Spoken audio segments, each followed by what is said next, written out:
morning and welcome to Early Exchange with Blessing Eche, Femi Ayodele, Sam Oruwoje, and Idahosa Osamanze. Is a critical element of managing the employee-employer relationship, particularly from... The problem in Nigeria is not corruption, and everybody seems to be very surprised that corruption is not a problem. How can indigenous languages be promoted in a country like this? Statistics show that less than 10% of Nigeria, the population of Nigeria, has have access to health insurance. You imagine if our population is about 200 million. This is Early Exchange, shaping policy, advancing development. Good morning and welcome to Early Exchange, where we'll talk about everything that has to do with business, finance, national development, and the economy. I am Femi Ayodele. Today is a special day dedicated to United Nations. We call it United Nations Day, a day to draw advocacy to the activities of this intergovernmental organization. It's been 78 years for United Nations, and these are things we're going to look at today, to look at the impact of this organization on the society, what they've done in the last 78 years. That's quite remarkable. We're going to look at the activities they've done and also look at the impact and what should do. Don't forget, you can be part of this conversation by going on our social media platform, on our YouTube platform, to share your view in respect to our discussion today. You can be part of it by going to our social media at Soup News, where you can share your view using the hashtag Early Exchange. We hope that as you spend the next 3 hours with us, you enjoy the best of programming as we are set to inform and educate you. Now, let's set the ball rolling. The program will kick off with news updates, and Alfred is standing by to take us around the world. How are you today? I'm fine, thank you. Good morning. Good morning and welcome to the morning news update on Souk News. I am Alfreda Ambebasi. Today's bulletin centers on major development in business, economy, and policy. So grab a seat and ride with us as we begin after the break.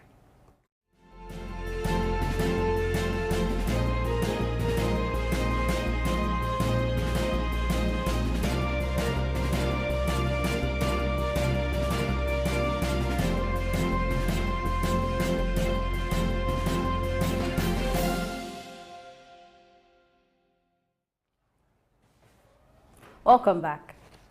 President Bola Ahmed Tinubu says the students' loan scheme earlier promised will begin in January 2024. He revealed this in a speech at the 29th edition of the Nigerian Economic Summit, adding that the era of strikes in the nation's academic institutions has come to an end. The students' loan scheme, established by the Access to Higher Education Act, will provide interest-free education loans to Nigerians pursuing tertiary education. The loans will be paid back in installments 2 years after completing the National Youth Service Corps program. The Nigerian Education Loan Fund will handle all loan requests, grants, disbursement, and loan recovery. The Education Loan Fund will be funded through various sources, including profits from oil and other mineral resources, taxes, levies, and duties, as well as education bonds and endowment fund schemes, just as donations, gifts, grants, and other sources of revenue will also contribute to the fund. The Central Bank of Nigeria will house the fund, which will be managed by an 11-person special committee chaired by the CBN governor. The Nigerian Senate has proposed a new measure that would require the electronic transmission of election results and result sheets to the headquarters of the Independent National Electoral Commission, INEC, in Abuja before the final declaration of election winners. This recommendation, along with the introduction of diaspora voting for Nigerians living abroad, was made at a 2-day retreat for senators in Ikotepene, Akwa Ibom State. The retreat, organized by the National Institute for Legislative Studies, was attended by members of the executive arm, including Minister of Finance and Coordinating Minister of the Economy, Wale Edu, who represented President Bola Ahmed Tinubu. The Senate's proposal aims to remove the ambiguity in Section 64 of the Electoral Act to allow for the use of technology in transmitting election results. It also calls for the mandatory electronic transmission of results, including polling unit level results and result sheets used at different levels of result collation, starting from the next general elections in 2027. This recommendation comes after the INEC chairman's recent promise to upload the results of off-cycle governorship elections to its results viewing portal. And away from that, after a 5-year legal battle, the federal government has emerged victorious in its case against Process and Industrial Development, P&ID Limited. P&ID had sought to enforce $11 billion debt in its favor. However, a UK court recently quashed the enforcement of the judgment, ruling that it was fraudulently obtained. Nigeria successfully argued that it was a victim of bribery and deception in the controversial gas deal. The dispute originated from a gas supply and processing agreement signed between P&ID and the Ministry of Petroleum Resources in 2010, which the Nigerian government later reneged on. Under the agreement, P&ID was to build and operate a gas project in Cross River State, but the Nigerian government failed to fulfill its obligation, including providing land for the project. P&ID alleged that this failure hindered the construction of the gas project and deprived them of potential benefits. P&ID initiated arbitration proceedings in August 2012, but Nigeria argued that the company's failure to construct the gas processing facilities was a fundamental breach of the agreement.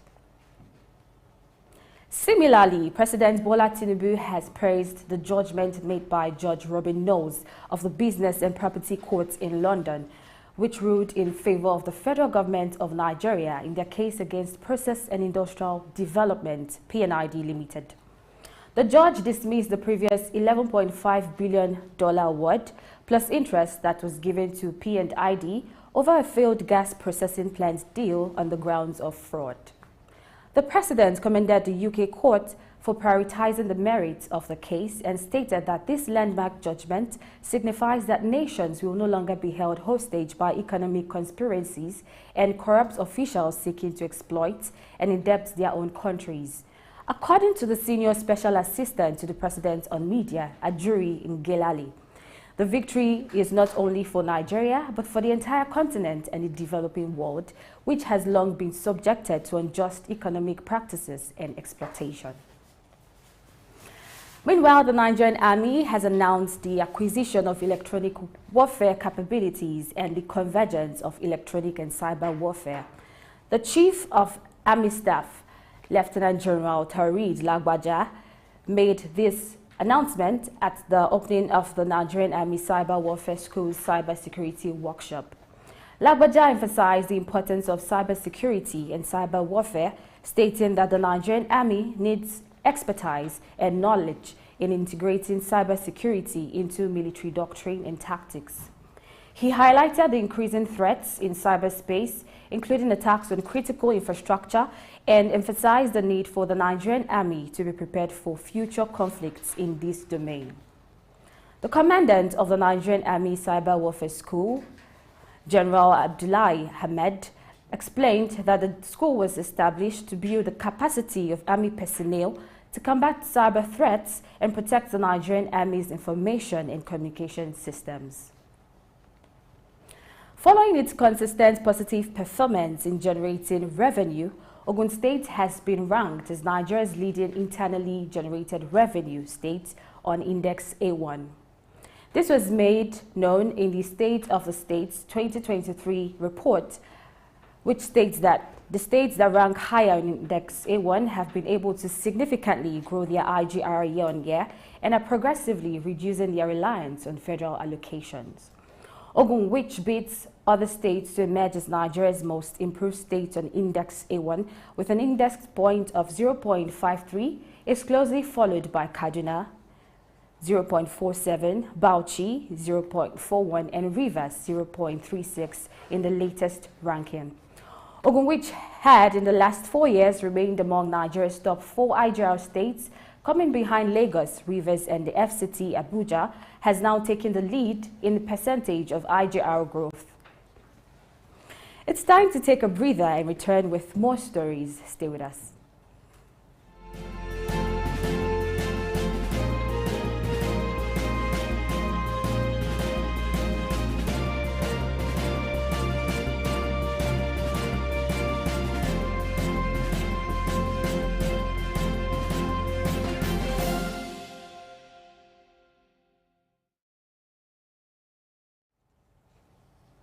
Welcome back and thanks for staying tuned. We turn to Senegal, where thousands of people have signed an online petition demanding the resumption of maritime service between Dakar and Ziguinchor, the main city of Casamance, southern Senegal, which has been suspended for over 4 months. The petition, initiated by Xavier Diatta, the head of an agro-food company based in Ziguinchor, urges the immediate reinstatement of the Dakar-Ziguinchor maritime connection. Since its launch on October 13th, the petition has amassed over 3,796 signatures. The suspension of the maritime service provided by 3 vessels has created a void at the Ziguinchor port, leading to a standstill in the local economy. As a result of this, transportation costs by road have tripled. And still on port, related story from Africa and the Middle East, Tanzania's government has signed a port agreement between the Dubai-based DP World to boost exchanges with neighboring countries and reduce unloading times at the country's largest port. The agreement, signed by President Samia Suluhu Hassan, will see DP World operate 4 berths of the Dar es Salaam port, located in the financial capital of Tanzania. The performance of DP World will be reviewed every 5 years with the aim of increasing port efficiency and driving economic growth. However, the government's decision to have a foreign logistics company manage Tanzania's ports has faced opposition from civil society and the opposition. According to reports, this decision has, however, generated some concerns, followed by protests which resulted in the arrest of over 22 individuals. And still in the Middle East, Dubai's private schools have experienced an increase in enrollment growth, reaching the highest ever recorded since the establishment of the Knowledge and Human Development Authority in 2007. In the academic year of 2023-2024, the rate of enrollment growth entered double digits, with a 12% increase equivalent to over 39,000 new students compared to the previous year. These numbers bring the total number of students attending Dubai's private schools to over 365,000. The increase has been attributed to the Dubai Economic Agenda, D33, which aims to double the size of Dubai's economy in the next decade and position the city as one of the world's top global cities. The continuous influx of families relocating to Dubai and the desire of parents to enroll their children in top-tier schools are testaments to the city's emergence as one of the best places to live and work. Currently, Dubai boasts 220 private schools, offering 17 different curricula to students from more than 180 nationalities. And away from that, Abu Dhabi investment company InvestAD has announced the launch of the InvestAD Blackstone Private Debt Fund, providing local investors in the UAE with access to Blackstone's US and European private credit strategies. This SCA-regulated fund broadens access to an asset class that has historically been primarily available to institutional investors. Blackstone Credit, one of the world's largest credit managers, focuses on income-oriented private credit strategies, primarily investing in senior secured debt of large private US and European companies.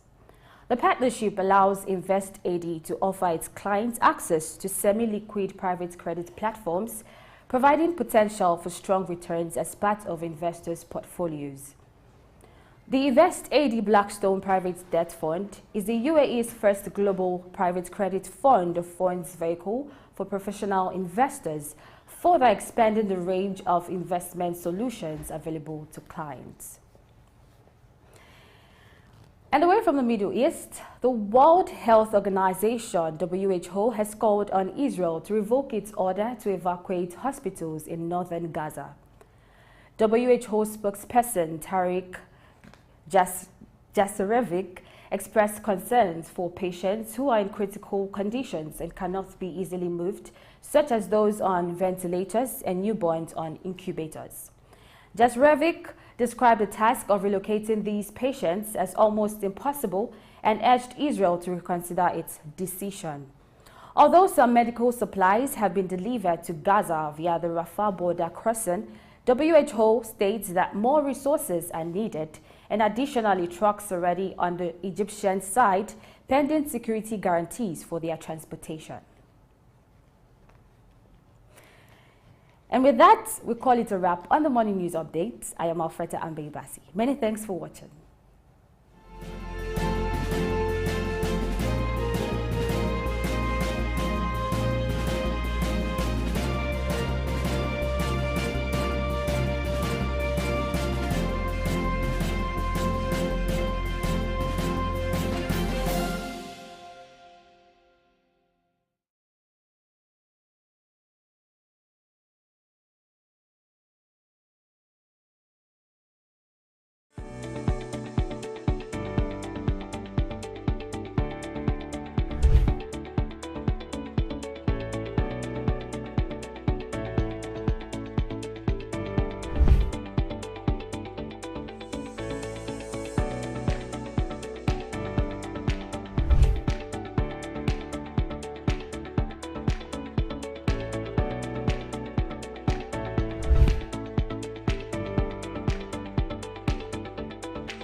Good morning and welcome to Early Exchange with Blessing Aiche, Femi Ayodele, Sam Oruoje, and Idahosa Osamanze. Is a critical element of managing the employee-employer relationship, particularly from...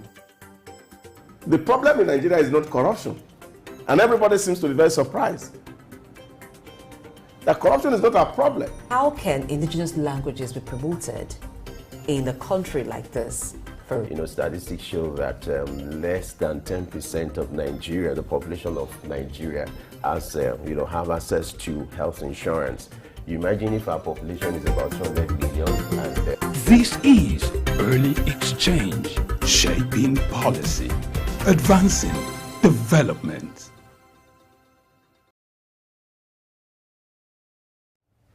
Glad to have you join us. It's time for news analysis, where we'll dwell more on the major headlines trending today, looking at the business sector and as far as our nation is concerned. And I have with us today Sam Oruoje, our in-house analyst, is set to give us the best of analysis this morning. Sam, how are you today? Good morning, Femi, and good morning, Blessing. Good morning, sir. Welcome to the show. Good to be here. Thank you. As usual, glad to have you join us here, where we provide the best of analysis. Blessing, how are you today? I'm great, Swemi. How are you doing? Yeah, I'm good. I'm good. It's a great day for Nigeria. Yeah, for all considering of us. the victory. Yeah. The P and ID case. That's interesting. We'll get there. All right, let's start with the president, the number one, I call him the number one image maker for Nigeria. President Tinubu says the student loan scheme earlier promised will begin in January 2024. He revealed this in a speech at the 29th edition of the Nigeria Economic Summit, adding that the era of strikes in the nation's academic institutions has come to an end. Good one from the president, the student loans, which he was announced a few months ago. Now the president at the Nigeria Economic Summit yesterday said it's going to kick off in January 2024. One interesting about the scheme is going to give opportunity for students who are in the tertiary institutions to have access to loans. And I like the arrangement whereby, it's being created in a way that you can pay back in installments, and that will be after National Youth Service. That will be 2 years after National Youth Service. So that makes it more convenient. What's your take, Sam? What do you think? A good one?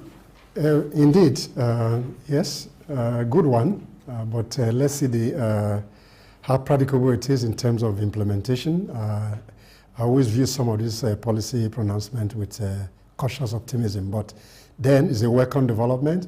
Let's see how that can help to improve on school enrollment, particularly at the tertiary level, and see how sustainable students are able to get a job and able to pay those money 2 years after the youth service. It's welcoming, and let's see how and that gets out from January 2024.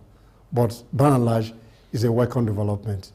The sustainability is what might be the issues in the final analysis, but we hope that this come quickly. I was hoping you'd be worried where the money will come from. As someone who understands, statistics and anything that has to do with money.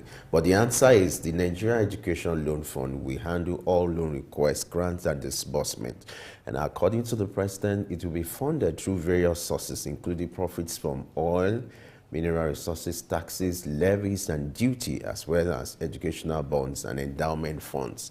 So one could presume that even the removal of subsidy, the money that is meant for subsidy, could also go for something like this. So the fear of where the money will come from, I think, has been erased by the president, stating to us that it's going to come from grants, from loan, and we hope that this fund will achieve the purpose intended. Blessing, what do you think?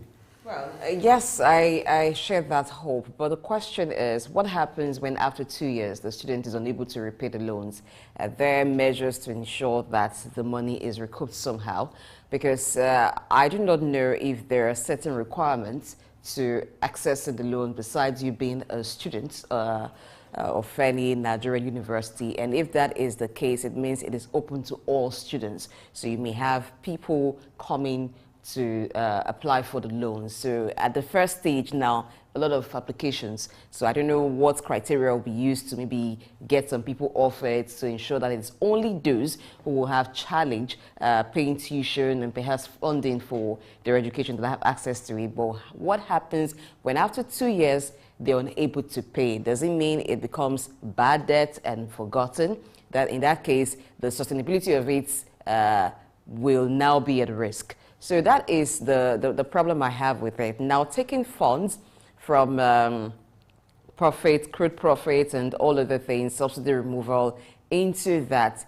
Yes, education is good. It is empowerment, but I think it's a risky venture because the chances of the loans be returned are quite slim, in my view. Well, it's also part of the challenges when it comes to the issue of loan, just like the conventional loans where business owners will obtain loan and then the person disbursing the loan will always have this fear of how this loans are going to be recovered. But not exactly the same situation. No, this is where it calls for, I'm driving at something, which is where it calls for due process. For you to, in the process of documentation, yeah, and those conversations will have been had. The CBN is going to be in charge of this fund, and so what it means is your identity, everything that has to do with the personality, has to, be verified. But the interesting thing I feel is it's now the responsibility is now on those students who will obtain that loan to ensure that they they stick to their part of the deal. What it means is you don't have to pay everything after 2 years. You can pay at installments, even if it means you are paying a little amount out of what you're expected to pay. It's a sense of responsibility that you have to develop. So after 2 years, hopefully, let's hope the person is gainfully employed and could be able to afford to pay some parts of the loan. But non-payment, I think there's an agreement that can be made whereby you just pay something to show that, yes, you're committed to rather than not paying anything. One remarkable thing that the president said is the era of strikes in the nation's academy is over. Sam, how remarkable is that? That's a great statement, but then you must put your house in order. So the challenges that face the tertiary institution in particular, you have to address those issues. And I think student loan alone will not address those issues. So we need to have a holistic overhaul of the tertiary education sector, find a way to get more grants, more endowment for the universities, and make the university autonomous in terms of decision making and how they can generate adequate revenue to run those institutions. You said the student loan thing will not just be the only. What are other things that the president or the federal government needs to do to ensure that strike is no more an issue? I just mentioned the autonomy of the universities. Universities should be self-sustaining in terms of research grants, endowment. Share of professor can be endowed by businesses, and that to a very large extent will reduce a strike option for university teachers.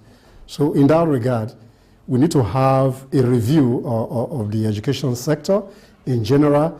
Then he has promised that he's going to increase the funding for that sector from the current percentage to about 25%, which UNESCO has advised earlier. So if he's able to put those things in place, then strike, there will be no place for strike. All right. Blessing, you're smiling. I'm smiling because it's like you're asking a couple that money has always been the issue between them. And maybe the husband is saying, no, we're not going to have issues anymore. Of course, you know that what will bring an end to that issue is money. Once money is available for the upkeep of the home, there will be no more fights. It's the same thing with ASU and the federal government. Once there's adequate funding for universities and lecturers receive their entitlements that they've been clamoring for, there will be no reason for strike. So it's how the government will at this time be able to do it. Even granting autonomy to universities is a kind of dicey situation. It's not totally going to be very easy for universities to be able to fund themselves because the burden will be shifted to the students and to the lecturers. Some of them also have children in the same university where they lecture. So, and apart from that, they also consider the ability of the students to carry the burden. So some considerations will be here and there. It may not be an easy journey being financially autonomous and then not even needing the federal government support. So it's going to take a lot to ensure that there are never strikes. But I think what the government is also working at is having an understanding with the lecturers where whatever be the issue, they could give government some time, they could dialogue over certain issues and not outrightly resort to strike. Whenever there's issue, government will give listening ear, maybe say, give us time. Let's see how we work this out. That's kind of approach. But for government being able to actually provide what will make the lecturers and make the university system very comfortable and easy running, that there will be no more issues that would make them agitate for certain improvements. I don't see that happening so quickly. It's a long journey. With the waiver granted to us yesterday, the no work, no pay thing, the president has shown commitment to solving this crisis and controversy. And I would say, let's just give him benefit of doubt because from what he has done in recent times, he has shown that sense of responsibility that he's ready to solve the problem. And let's also hope that by the time this loan thing will come on board, it will also complement, some of the things that the federal government needs to do to improve, the plight of students in Nigeria. Yes, it will make everybody happy for now. But going forward in the next 1 or 2 years, more needs to be done so that the peace is sustained. Yeah. All right. The next story is about the Nigerian Senate, which has proposed a new measure that will require the electronic transmission of election results and result sheets to the headquarters of the International National Electoral Commission in Abuja. before the final declaration of election winners. Now, we've always advocated for technology to drive whatever we are doing. Now, our electoral system has been driven by technology in the last few years, but now the need for transmission of, election results, which is quite important from, the headquarters of INEC, which will require, it's a new measure from where the elections, are being collated, transmitted straight away to the headquarters of INEC, whereby there'll be transparency. It became a controversial issue, looking at the recent cases at the tribunal, the issue of electronic transmission of election results. Sam, what's your reaction to this? Well, it's welcoming, and let's see how practicable it is in terms of what happened in Nigeria in recent time. I think with the amendment that was done previously, the issue of electronic transmission was part of that amendment. But what happened to it in the final analysis was very debatable in the last election. So let's hope that there's a clear directive in terms of regulatory framework for INEC to compulsorily transmit election results. In that regard, then, we can see this as a welcome development. The second leg to that is into the recommendation to introduce diaspora voting for Nigerians who are abroad. That will give opportunity for Nigerians that jackpot in recent times to be part of the electoral system. I find that remarkable, Sam, isn't it? Yes, indeed. I think that would be okay, particularly from the fact that those voting will be done through electronic means, and the authenticity and the reliability and viability of those results maybe will shape up the way we collate our results in the nearest future. Maybe that, again, will help in terms of enhancing electronic voting to reduce the expense that is made in terms of a national program in Nigeria. So hopefully, once diaspora voting is accepted, which is going to be done through e-voting, maybe that will open the space for technology to drive the process, even in local elections. And that has been a clamor for quite a while from our brothers and sisters in the diaspora. There was a time when they even put up an argument that if they're contributing a lot through diaspora remittances, then they should be given the chance to participate in the election process by having the chance to vote. It's going to be good so that they can also make their inputs in, because when there are elections, you find that they are talking, they're motivating people here, go vote, exercise their franchise and all of that. But they too can now exercise their franchise. And the electronic transmission would, to a great extent, rule out litigations that come up after elections when they tell you, oh, several persons have been voting even before the election day, thumb printing, ballot snatching, though it's reduced now, but to a great extent, it will deal with that. When elections are over, we should be able to put all of that behind us and just move forward, because if it's electronic, then you can trace and track whatever the records that are coming in, voting records that are coming in. So it's going to help the election process a lot. And I think in the long run, it will even save Nigeria a lot of money with the logistics and all, moving to several areas, the interiors, trying to people traveling here and there to go to where they're registered to vote. It'll take care of all of that.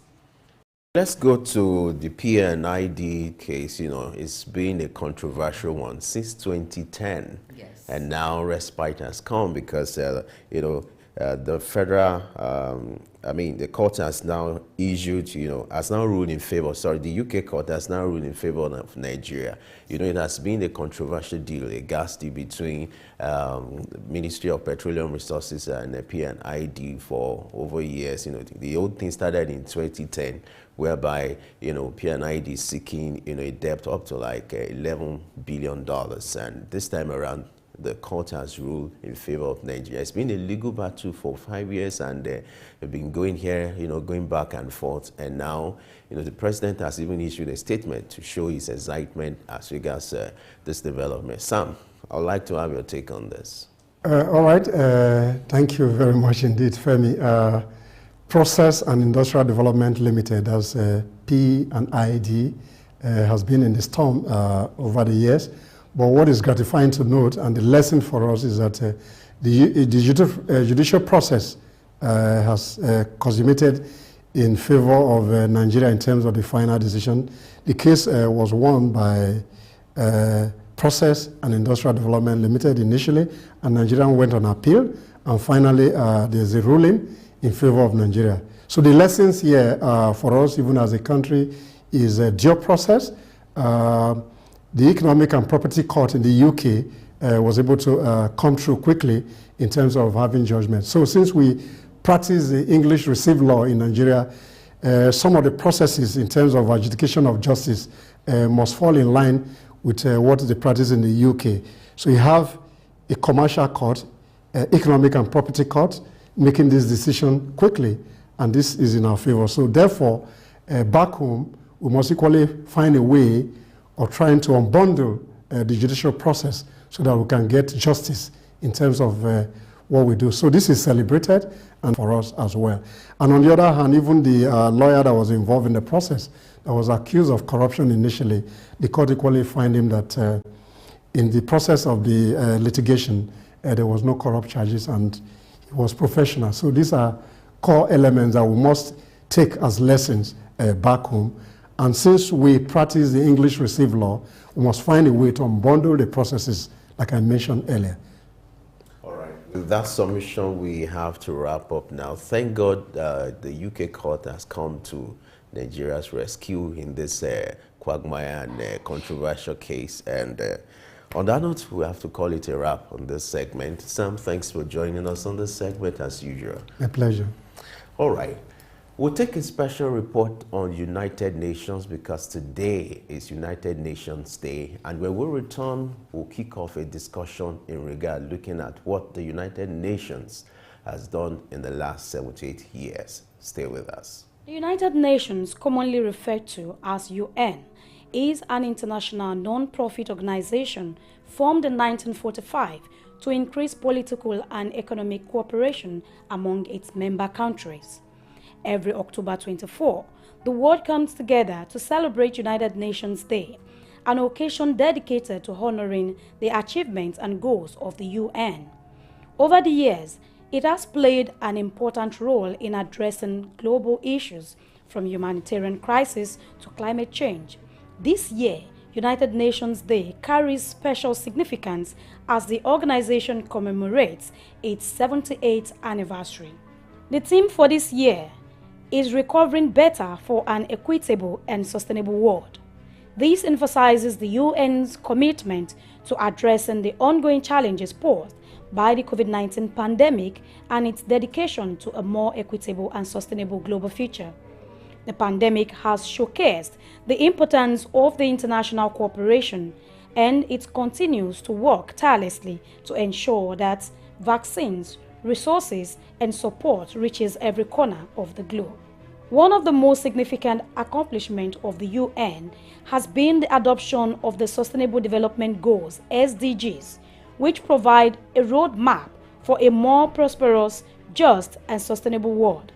Its 17 goals, ranging from ending poverty to combating climate change, serve as a blueprint for countries to work together in creating a better future. According to a journalist and a broadcaster, Mr. Bayo Olaoye, he said the world cannot do without the United Nations, as each was a mediating and regulatory body with a lot of integrity and reputation to guide the activities of the world.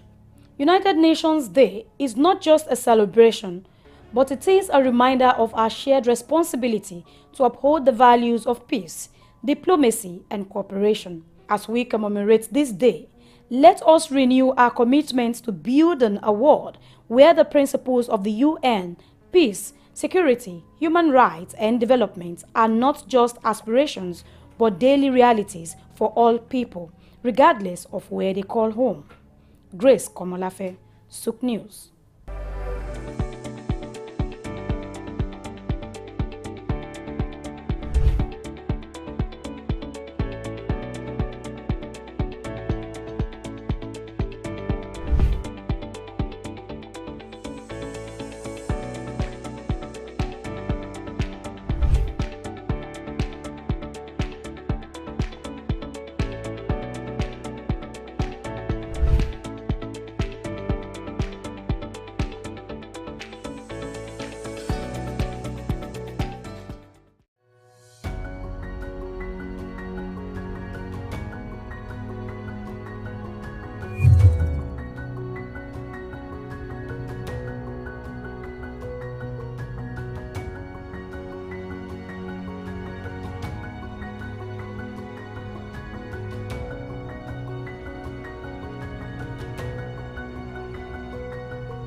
can indigenous languages be promoted in a country like this?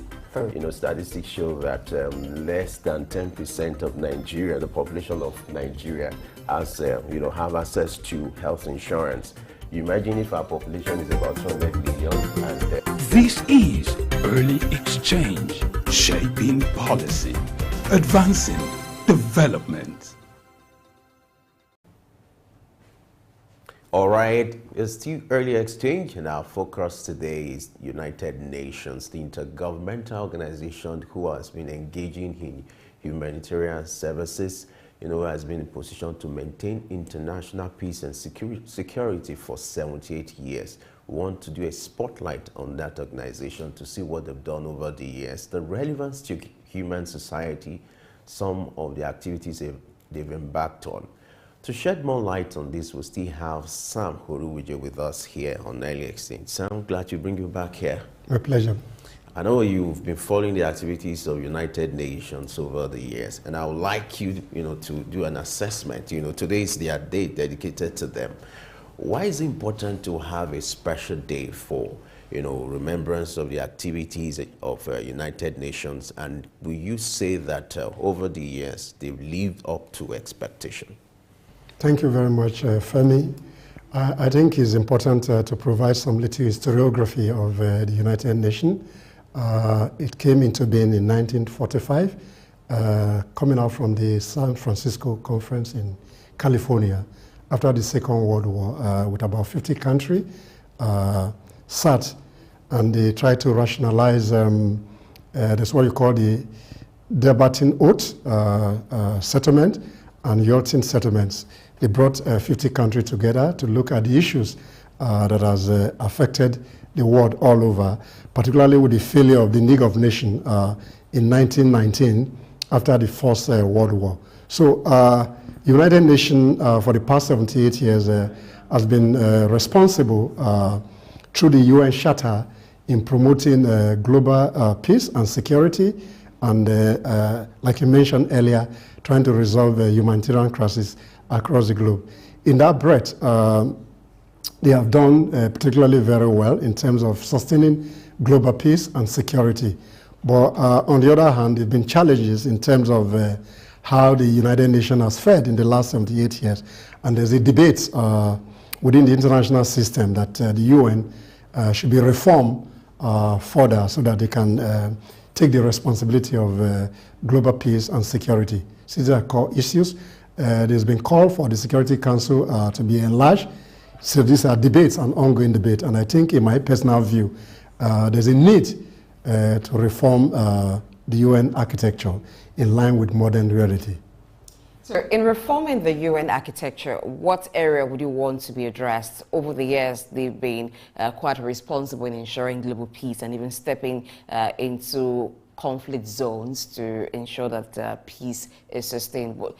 In line with modern day reality, when certain nations are wanting to exert their independence and total control of their affairs, what reforms would you like? What would you suggest? In terms of the UN, people have clamored that the Security Council in particular must be enlarged beyond those permanent members that currently constitute. Then two, in terms of response to world peace as well, the West has an overbearing influence in some of the activities of the UN, if we must speak truth to power, in regard to some other nations that have not been able to benefit more globally from the UN system. But then is an ongoing debate. So what these reforms are made to achieve continually need to be seen from the public domain as to see how we can change the architecture in line with the global south in particular, so that the West continually doesn't need to have a varying influence in other nations. The United Nations Day is a special day dedicated to look at the value that the UN has added to the society. In your own view, what are these values that they've added to human society, human activities over the years? I think one of the major importance of the UN is that after the Second World War, we have not had a global war, so to speak, though we have pockets of crisis across the globe, but they have not taken a kind of international dimension in terms of international warfare. So to that extent, the UN has really helped in stabilizing peace and security across the globe. But when you look at some of the developments that they have achieved from Millennium Development Goal, and currently you have the Sustainable Development Goal, in those areas, they've helped to see how the global space can live harmoniously in terms of development. All right, looking at this year's theme, which is equality, freedom, and justice for all, can the UN do it alone? What kind of cooperation would it need from the world? I think nations that make up the United Nations must be responsive and be responsible to the charter of the UN that they signed to. That will reduce international conflict minimally. So to that extent, that will sustain justice, freedom for the people. On the side of human rights, particularly from international human rights perspective, UN must be seen to be pursuing social justice. Whether the West has an overbearing influence on the activities of the UN, then that promotion of international peace and security must be uppermost in terms of the activities. Then freedom, in terms of actual freedom in the promotion of human rights, particularly right to development, which is key to international development. Presently, the UN has over 200 state members and 6 official languages. Do you think there's a need to expand, the scope, to include more members? Is it necessary to be able to achieve this aim of fostering international peace and security?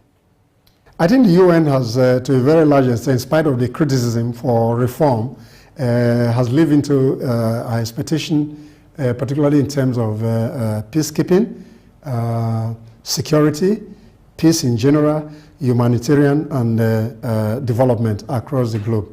In that regard, therefore, I think in terms of membership, more nations can go into that, then they continue to sustain peace. But then, what is key, to what extent the social development goals are achievable in the next few years. Those are some of the reforms that they need to undertake so that their relevance will continue to energize peace and security across the globe. All right, looking at the current conflict between Israel and Hamas, what's your take on the perception of UN in the Middle East? And how would that impact its attempts to bring a kind of resolution? Well, there's been promotion for two-state solution over the years, even from the accord that was reached from 1948 between Palestine and Israel. But more often than not, the role of the West on the one hand and the role of the Arab nation on the other hand has always been a bit dicey over the years. So hopefully the UN must find a way to have the political will to resolve the Israeli-Palestinian crisis that has been there over the years. So they need to see how we can bring a two-state solution to help to resolve that conflict. But again, with the way the global architecture is currently configured, that might be a tall order in the nearest future. But hopefully, let's see the UN having the political will to be able to resolve that crisis. One of the reasons the UN was created is to save humanity from the scourge of war. Now, making reference to the one going on between Israel and Gaza, how do you think the UN can dispense its duty without, meddling into politics or being perceived to have, intervene in political issues or going into international politics? How can UN maintain its neutrality? I think the UN, to a very large extent, has been neutral in terms of promoting peace and security across the globe. But I think dialogue and international diplomacy is the core of the United Nations. They must explore dialogue, international diplomacy, people-to-people diplomacy and multilateral diplomacy will help to resolve the crisis. For the fact that we have not had a large-scale war from 1945, essentially the last 78 years shows that the UN has done well. Now, be that as it may, that the UN has done well, but let's talk about influence. It appears the influence of the UN globally is weakening day by day. Before this time, when the UN issues sanctions or sends a warning to heads of state, to world leaders, they attend to it and it sort of stands. But these days, we don't really find that reverence for sanctions from the UN or statements from the UN. What is happening? No, I think the issue is one of the mandates of the United Nations at formation is that that of non-interference in the internal politics of a nation. Sovereignty is key. So there's a limitation based on the UN Charter. To what extent the UN can even intervene in internal crisis. That's one of the challenge. That core mandate of non-interference in internal affairs of a country becomes a major issue in terms of conflict resolution, particularly from the point of view of the United Nations. But therefore, international diplomacy will help to forestall further crisis, and I'm sure that diplomacy has played a major role in conflict resolution across the globe. Talk to us about some of the activities that will likely take place today, especially for the United Nations. And then how can the United Nations take advantage of a day like this to draw public awareness, draw advocacy to the need for peace and peaceful coexistence globally? I think there are lots of activities that underscore this day in promotion of world peace and security. I think some activities particularly from the point of view of the Secretary General, Antonio Guterres, is on climate action. So there are a lot of advocacy on how to foster climate change and how to mitigate climate change. That's one of the highlights, as some countries are focusing on issues of climate action. To that extent, in preparation for COP28 that is coming up in Dubai towards the end of the year, it's an highlight for that to see how we can mitigate climate change. On the other hand, civil society organizations that work with the UN are focusing on advocacy on how to bring about peace, particularly to troubled regions across the world.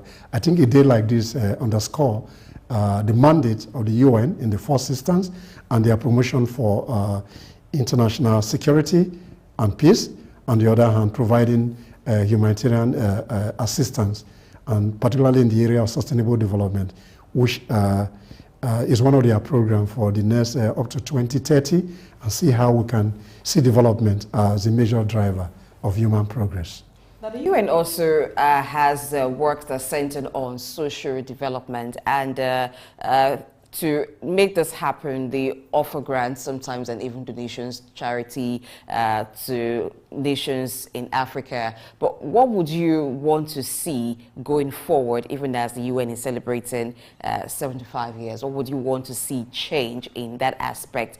Not just giving off aid, but what would you want the UN to focus on as it concerns Africa and underdeveloped nations of the world? I think, one, they must stay on course with their mandate. They must promote peace and security, which is one of their core mandates, and see how we can escalate conflict, particularly from those regions that are always having issues. Then two, there should be more advocacy in addition to the grant that they give, particularly for the promotion of peace. Peace building initiative must be seen as a base sacrosanct among nations. Then we must expand the composition of the Security Council. That will help to bring some kind of universality which is meant for in the first place.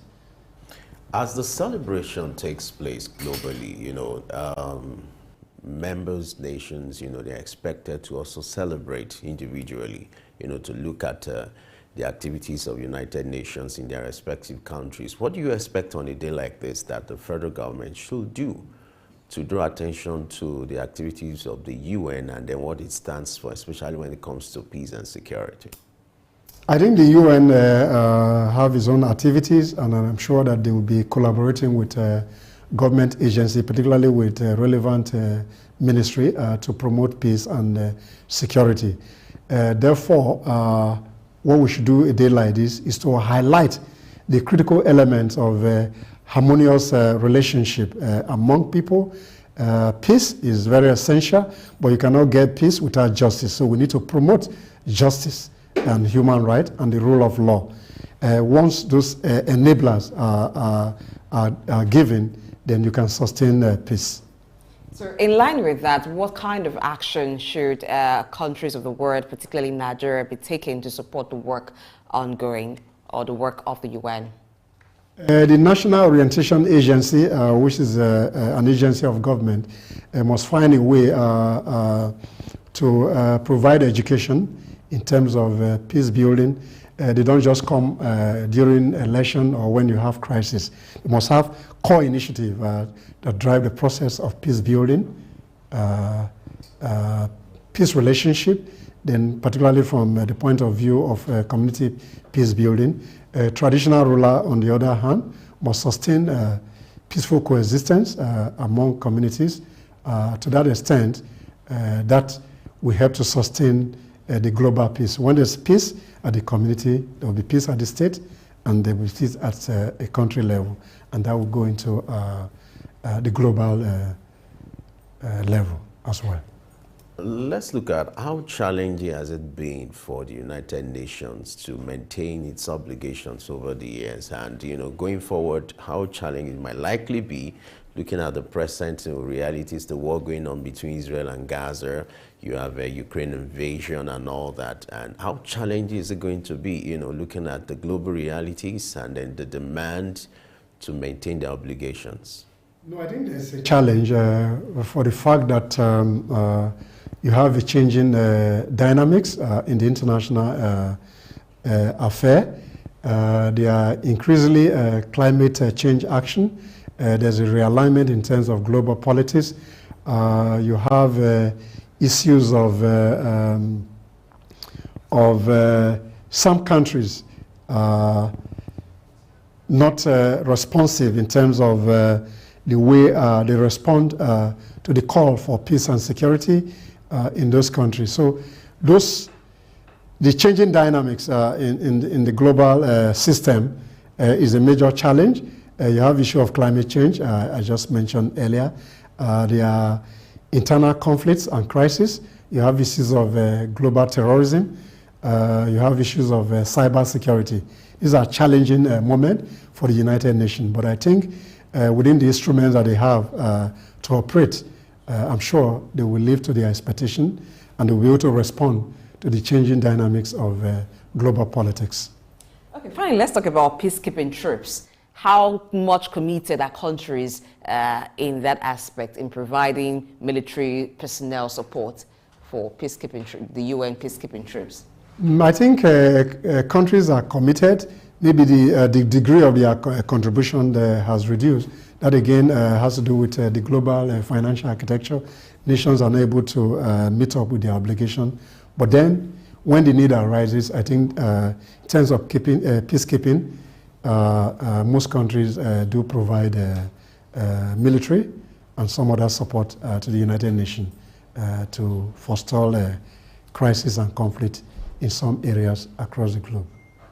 Let's do another score of the humanitarian activities of the UN. Over the years, you discover that, when it comes to providing aids to those who are displaced or victims of war, you always seem UN to be at the forefront, providing the services.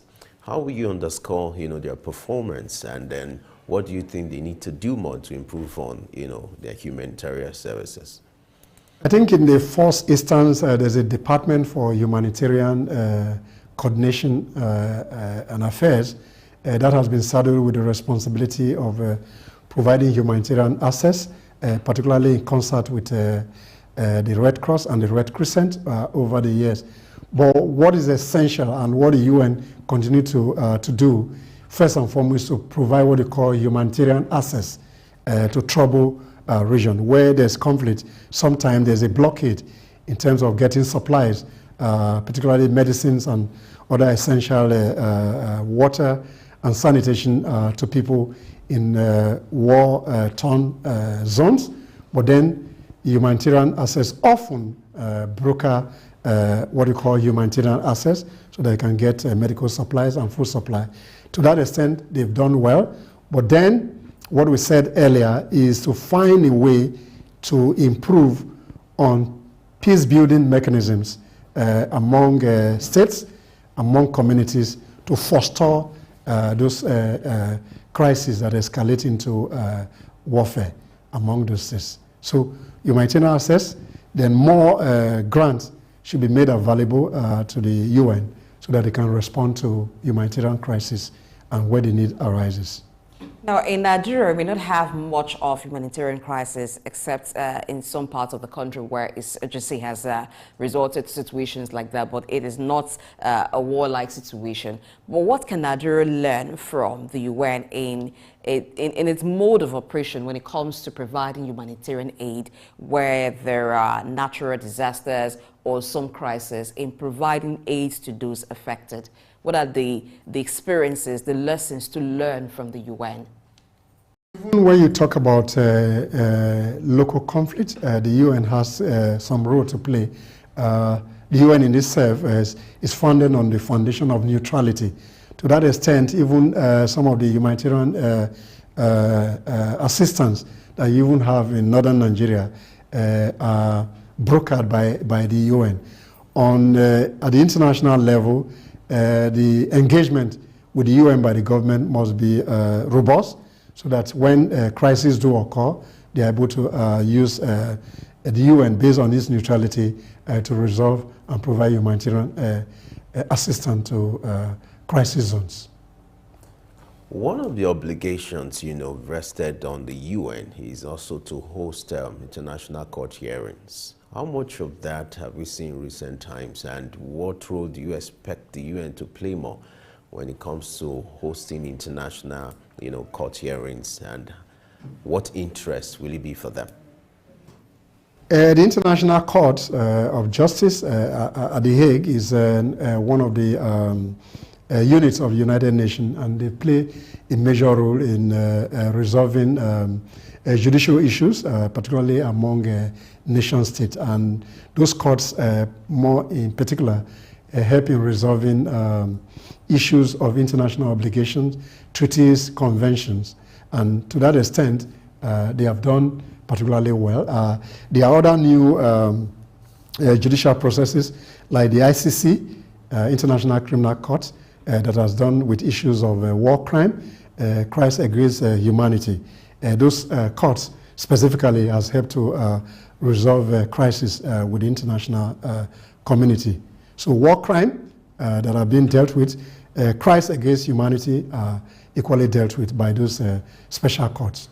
Thank you very much, Sam Aruju, for providing us insights into the work of the UN, even as today is United Nations Day. Thank you very much. My pleasure. Let's go on a quick break, and then we'll turn the conversation to a different light after this break. Stay tuned.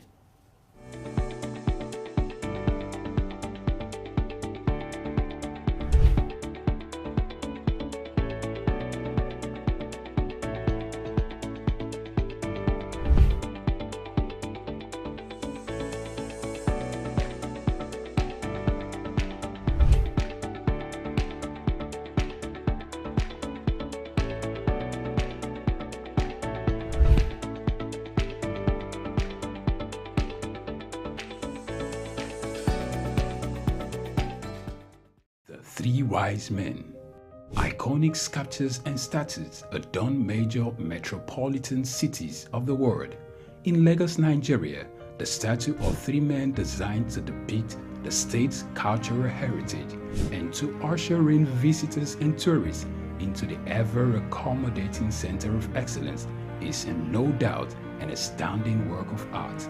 Originally built under the administration of Colonel Raji Rasaki, designed by Bodu Shodende in 1991, and standing over 12 feet high, referred to as Agba Meta or Aro Meta, the three sculptured chiefs were placed along the Lagos-Ibadan toll gate to welcome people coming into Lagos State. The statue called the Three Wise Men by many has become a major signature for the state. Three white-capped chiefs clad in white wrappers, knotted across their shoulders and with clenched right fists are shown in the artwork. The images fascinate and create impressions in the minds of visitors coming into the state, captivating the attention of visitors who look with keen interest, pondering on the messages which the posture of the engraved images signifies. The Three Wise Men has been relocated thrice from its original position at Ojodu Berger end of Lagos-Ibadan Expressway to Magodo area before its final relocation to its present site at Olowopopo Drive. The sculpture has suffered severe damages over the years and renovated. Bodu Shodende, through this sculpture, depicted the highest honor that can be afforded to anyone in the Eko greeting tradition. The Three Wise Men, Arometa, Suk Enlightenment.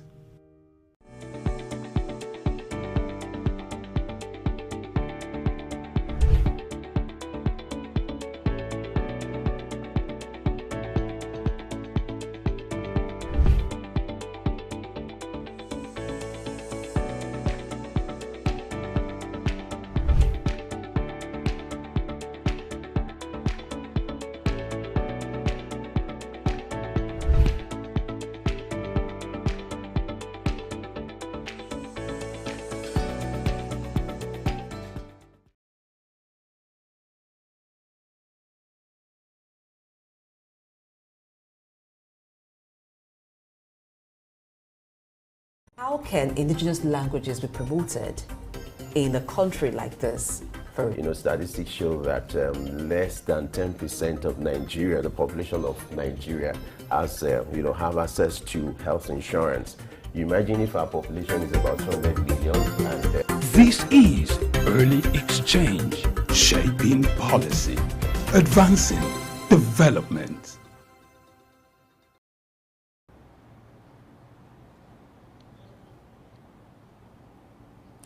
Many thanks for staying with us. Now let's look at new frontiers and emerging markets as the world is looking at new ways investment can be done, new areas of investment. On the show we've often talked about investment opportunities. So let's turn in now to global investment opportunities as we'll be talking to a delegate at the Future Investment Initiative Summit, which is having its 7th edition in Riyadh. So we're talking this morning with Dr. Patrick Basham, is a keynote speaker at the Future Investment Initiative, FII, ongoing in Riyadh. Good morning, Dr. Basham. Good morning. Good morning. Great to be with you. How are you today? I'm good, thank you. It's a very exciting event here in Riyadh. It's the global investment conference of the year globally. So many important people, so many influential people. It can be fascinating to listen to them, learn from them. It's time for a more pragmatic approach to investment and fostering economic growth everywhere, not just in the West. So in contrast to the World Economic Forum, Davos in the Alps, this is Davos in the desert, and I think a little more applied, and therefore we're going to get some more concrete, tangible, positive outcomes. Now, the theme for this year's edition is New Compass. So where is that compass taking the world to in terms of emerging markets? Well, there's a tremendous emphasis at this conference on new frontier economies and emerging markets. It's a 3-day conference. Day 3, the theme is the new frontier. There are specific panels on these issues. Where are these economies? How to tap into them?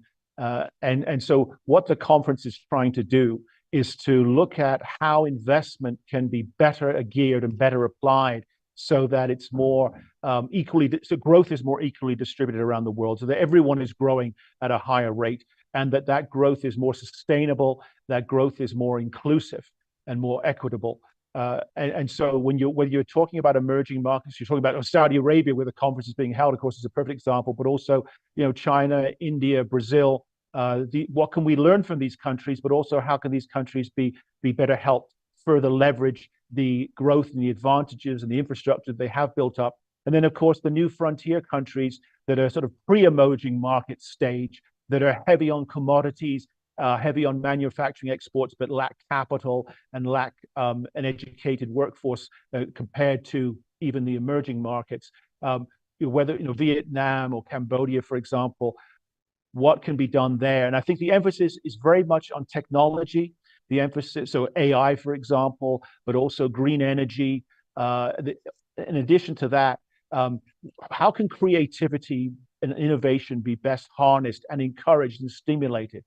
So a more risk-taking approach, a less planned approach to growth around the world, but one that's more organic, more spontaneous. And I think history tells us, therefore, much more likely to actually produce those quantifiable, tangible, real-world outcomes that everyone is looking for.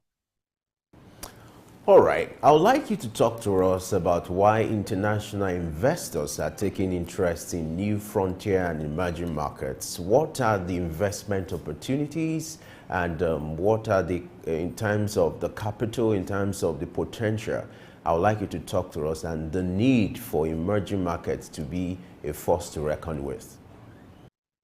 Well, the first reason that investors are looking at emerging markets is, of course, the oldest answer in the world, which is they'd like to make money.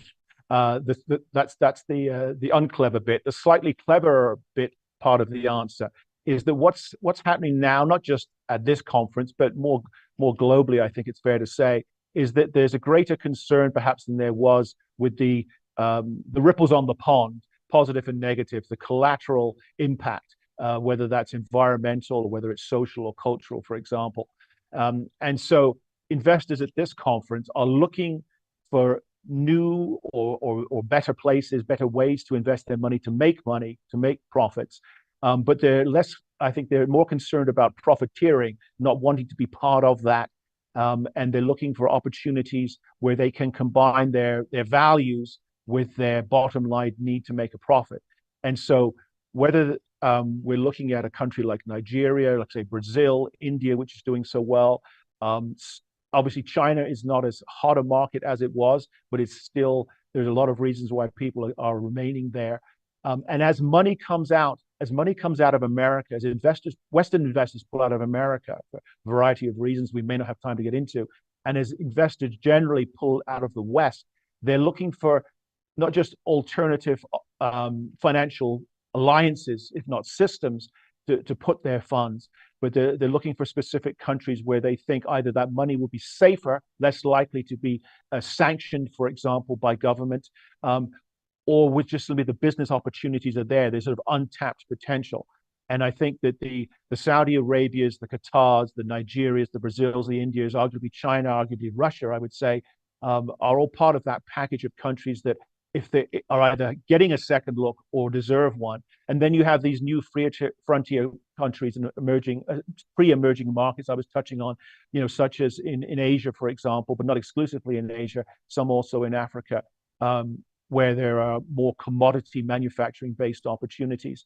So it's very much a global menu these investors are selecting from. But I think what they're trying to do here at this conference is marry that identification of rich investment targets with an understanding and appreciation that it's not as simple as putting money in. It's not as simple as foreign direct investment being inherently by default a positive. It has to be done in the right way, and it has to be married with, for example, the very latest technology, whether it's environmental energy investment or otherwise, whether it's AI related, whether it's about the blue economy. It has to be very much capturing the innovative work that's going on, the creativity that's going on, both in developed markets but also in emerging and in new frontier economies as well. And making sure that the disruption, which is necessary for growth everywhere, particularly in these emerging and frontier economies, that disruption isn't held back by too cautious an approach by government, by over-regulation, for example. But there is the transparency that's necessary, and there is the fertile environmental environment and the light regulatory touch that can marry this investment money, which is sitting there around the world looking for new ventures and new opportunities, marry that with a more, shall we say, sophisticated or nuanced approach to investing.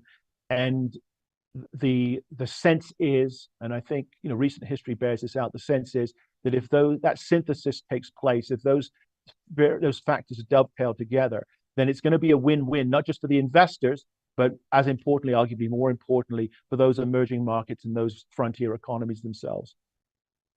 How it can be a win-win situation for some of the new frontier locations that you just talked about. They have challenges with infrastructure. There's to a great extent infrastructure deficit. Isn't that a worry to the investors regarding the cost of doing business in those areas? Oh, absolutely. I mean, you make a great point. I mean, there is it's a great question, which I don't have a great silver bullet answer, I'm afraid. But no, you have this dilemma where you need more infrastructure in these new frontier economies, which I say tend to have less skilled labor forces, less educated, and less physical capability, less capital available. And without that infrastructure, it means that even a commodity focus in terms of investment isn't necessarily going to pay off. It's going to be higher risk than perhaps investors would like to tolerate. However, as we know from recent history and the contemporaneous situation in Africa and Asia, that if you have outside funds coming in to sort of take care of your infrastructure problem, then you risk being financially and politically beholden to those interests. So that's the problem. That's the dilemma. How you solve it, I think you have to solve it more with private investment money rather than public government investment money, if that's possible.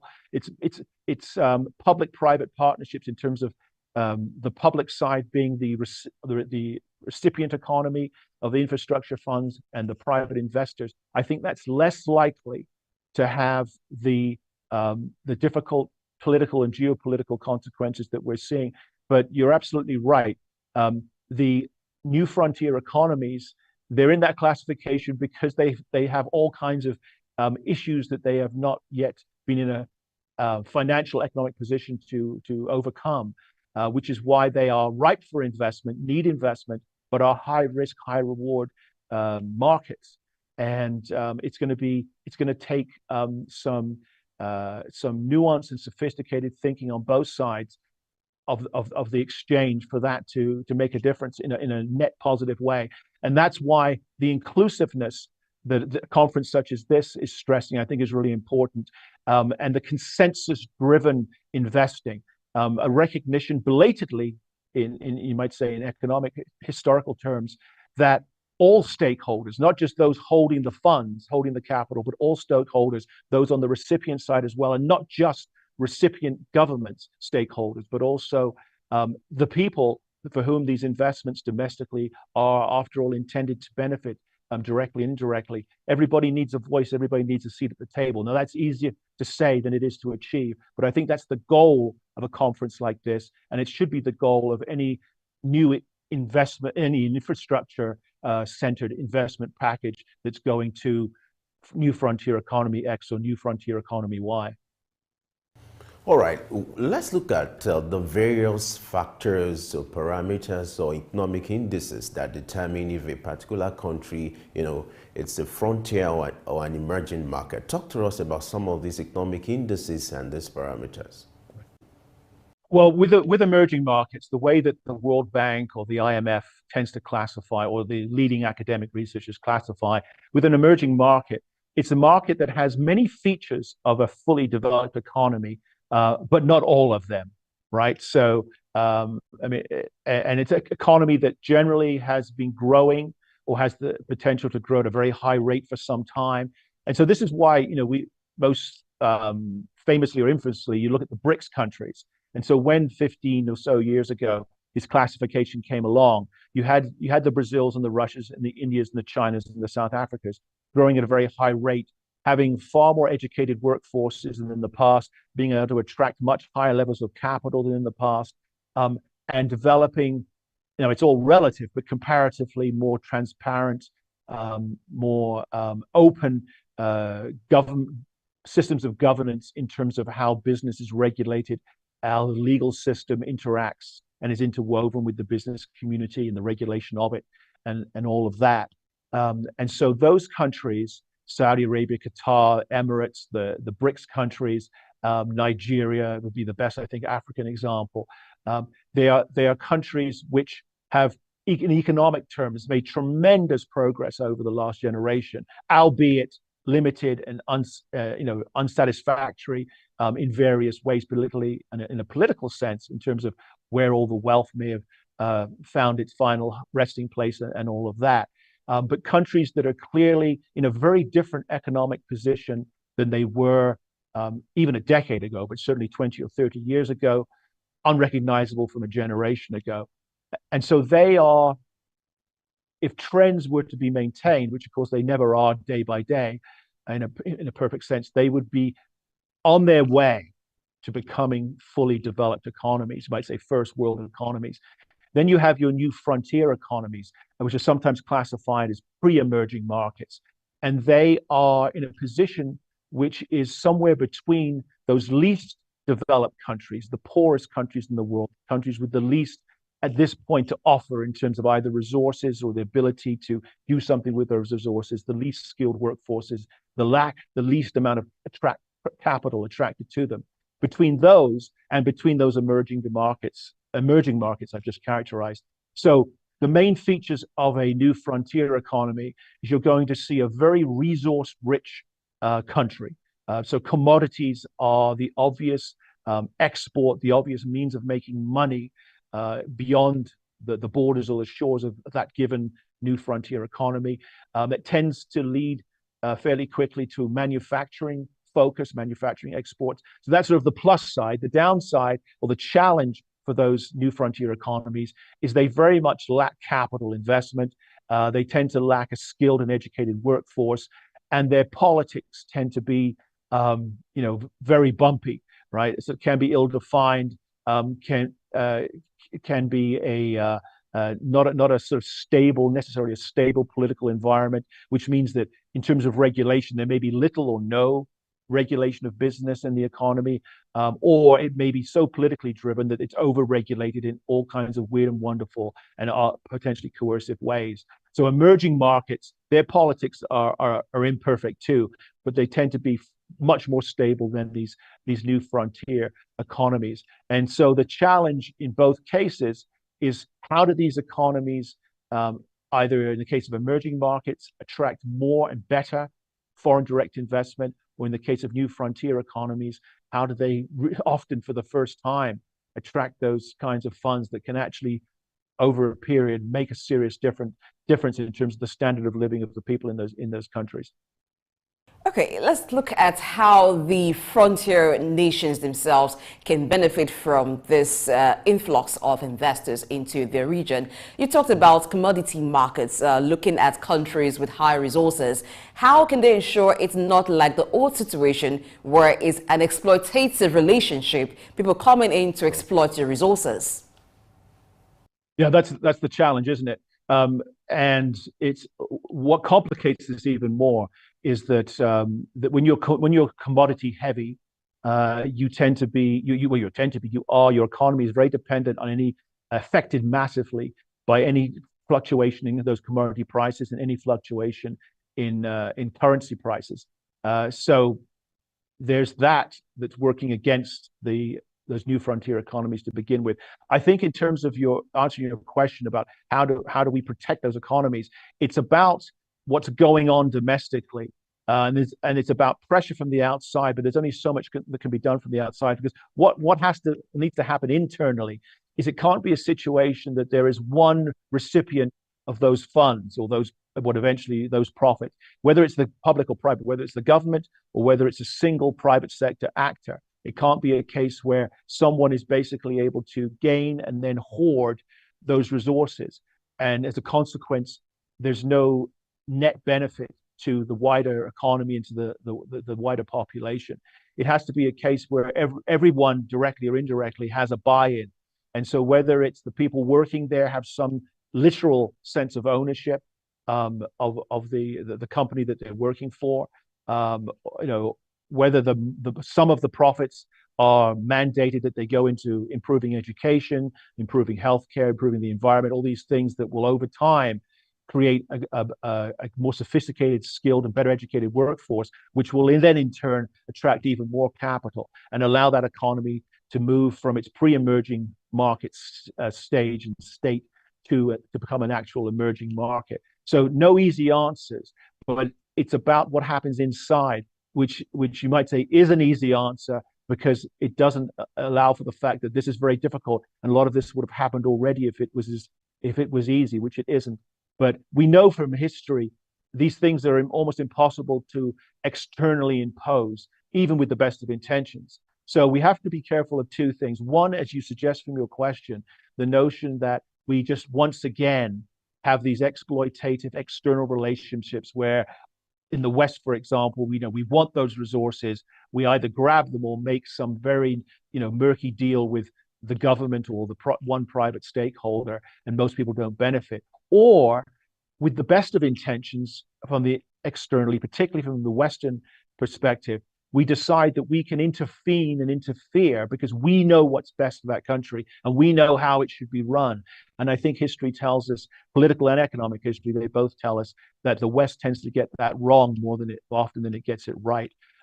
So it's a long-term process, but I think we can see in terms of improving the situation from a societal sense, a widespread sense, within any new frontier economy. But I think we can see from the emerging markets that exist around the world that although it's a long-term process, standard of living improvements, for example, is one metric of growth, are possible and can happen if you have a reasonably stable system of governance, if you have reasonably decent, competent political leaders. I know that can be asking a lot in many areas of the world, including the West, and that there's a recognition that it's not a case of improving everything overnight. That just simply is not going to happen. No one can do that. No private or public actor can do that.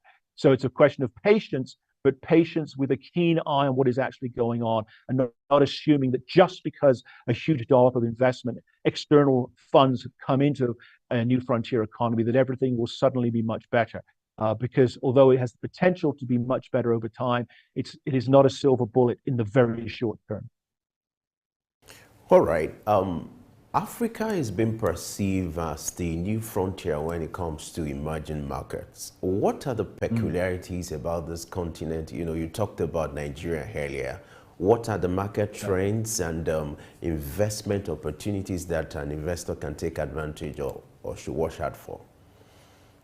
Sure. Well, there are old and new investment opportunities in Africa, to put it crudely. I mean, the old ones, which are still very relevant and potentially very profitable, you might say what Africa's always been known for in terms of natural resources, right? Whether we're talking about oil in the case of Nigeria, we're talking about agriculture. There's now licensing being given, for example, in a country like Kenya for banana wine. They're going to start exporting banana wine to North America and Europe. So you might say those old staples or traditional commodities remain opportunities for investment, potential profits there. But you have newer opportunities. As the African workforce has become more educated and more skilled, then Africa, I'm obviously speaking in very broad, crude terms, but Africa can now offer the world a larger menu of opportunities and services and potential investment options than it did in the past. Technology is central to this. The average African country's workforce is far more au fait and sophisticated when it comes to technology. I think AI, we're going to see a lot of impact in Africa. We see whether it's the blue economy or whether it's green energy, there's a great deal of effort being put into applying, the sort of thing that we're talking about at this conference, applying these disruptive technologies to these perceived problems or these perceived opportunities, turning a perceived problem into an actual opportunity, perhaps is a better way of putting it. And depending on the African country, and this is key, to what extent this disruption, this creativity, this innovation in the technology sector can have an impact. And I think it's important to stress that simply because African country X or Y is wealthier than it was, and it has a more educated, more skilled workforce, and that workforce is now very comfortable with the digital economy and the high-tech sector and all of that, doesn't mean that it's going to necessarily attract as much foreign investment as it should. And what basically differentiates or determines which of those economies do well and don't do well is largely in the hands of those governments of those economies, those countries themselves. So, do you have a sensible regulatory framework that provides enough legal protection for business, but doesn't so, envelop those businesses in bureaucratic red tape that it's impossible to do business in those countries? Is the tax system fair and equitable? It's not about profiteering, but it's also, again, about not throwing the baby out with the bathwater in terms of overtaxing. Is education and healthcare, are these things available? Are they improving in quality and standard? Political corruption, right? What is the country moving towards a less corrupt, more truly democratic, more truly transparent political system or not? These are all the things, and there are many others, of course. These are all the things that foreign investors take into account. And they take, some of them also attempt to export their own values. So whether it's the ESG investing, that focus or not, and whether it's a personal value or not, it's a bottom line approach, obviously.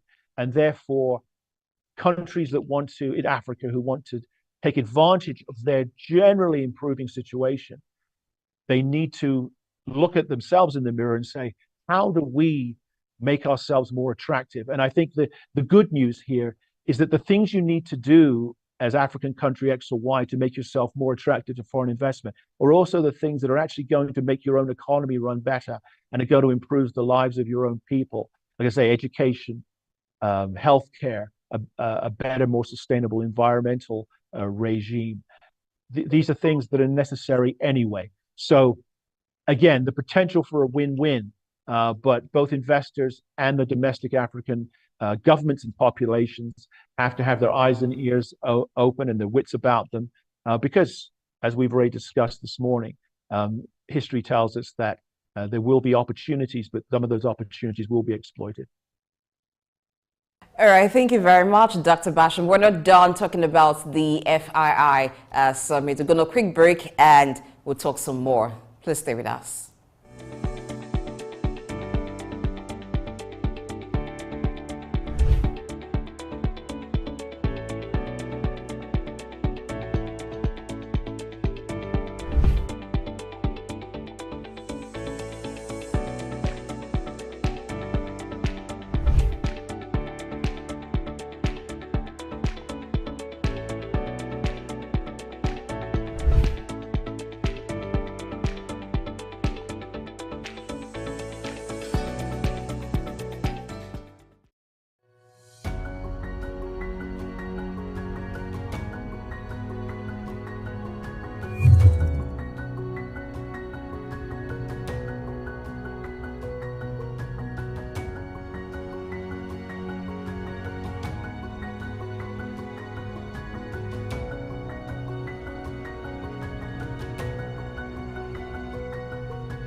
Idumota Market. Eko Idumota, once a residential neighborhood, is home to Idumota Market located on Lagos Island. It is one of the oldest and arguably one of the largest markets in West Africa. Idumota is a historic neighborhood adjacent to the Lagos port that facilitated the slave trade and later, under the British indirect rule, it surrounded to exports that fueled the colonial enterprise. Idumota was also the location of an armed forces remembrance cenotaph called Soja Idumota, built as a monument to Nigerian soldiers who served with the West African Frontier Force. An Eyo Masquerade statue and a clock tower are also some monuments at Idumota. Idumota Market is so popular that large sales are recorded as early as 7 a.m. The market is made up of hundreds of locked-up shops occupying several multi-story buildings, with some measuring about 5 or more floors. In 2010, the Lagos State government demolished some illegal structures in order to improve vehicular and human movement in and around the markets. During weekdays, the neighborhood of Idumota is densely populated by shoppers, traders, and bus passengers. From the Carter Bridge ascending into Lagos Island, passengers can see the neighborhood before disembarking at their final destination. Idumota Market accommodates the substantial inflow of imported goods. The bulk of import from abroad are routed first through Idumota and then on to other markets through Nigeria and other West and Central African countries. The energy of private Idumota traders and wholesalers facilitate this activity, where millions of US dollars worth of wholesale is exchanged daily.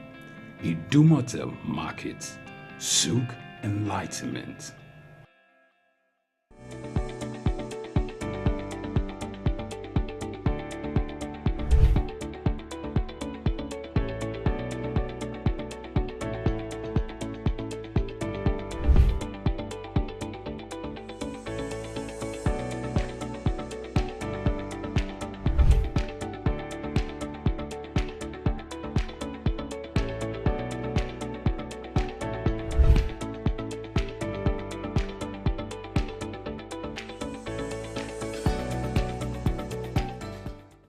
How can indigenous languages be promoted in a country like this?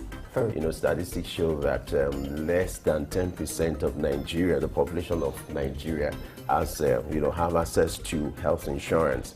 You imagine if our population is about 200 million. This is Early Exchange, shaping policy, advancing development.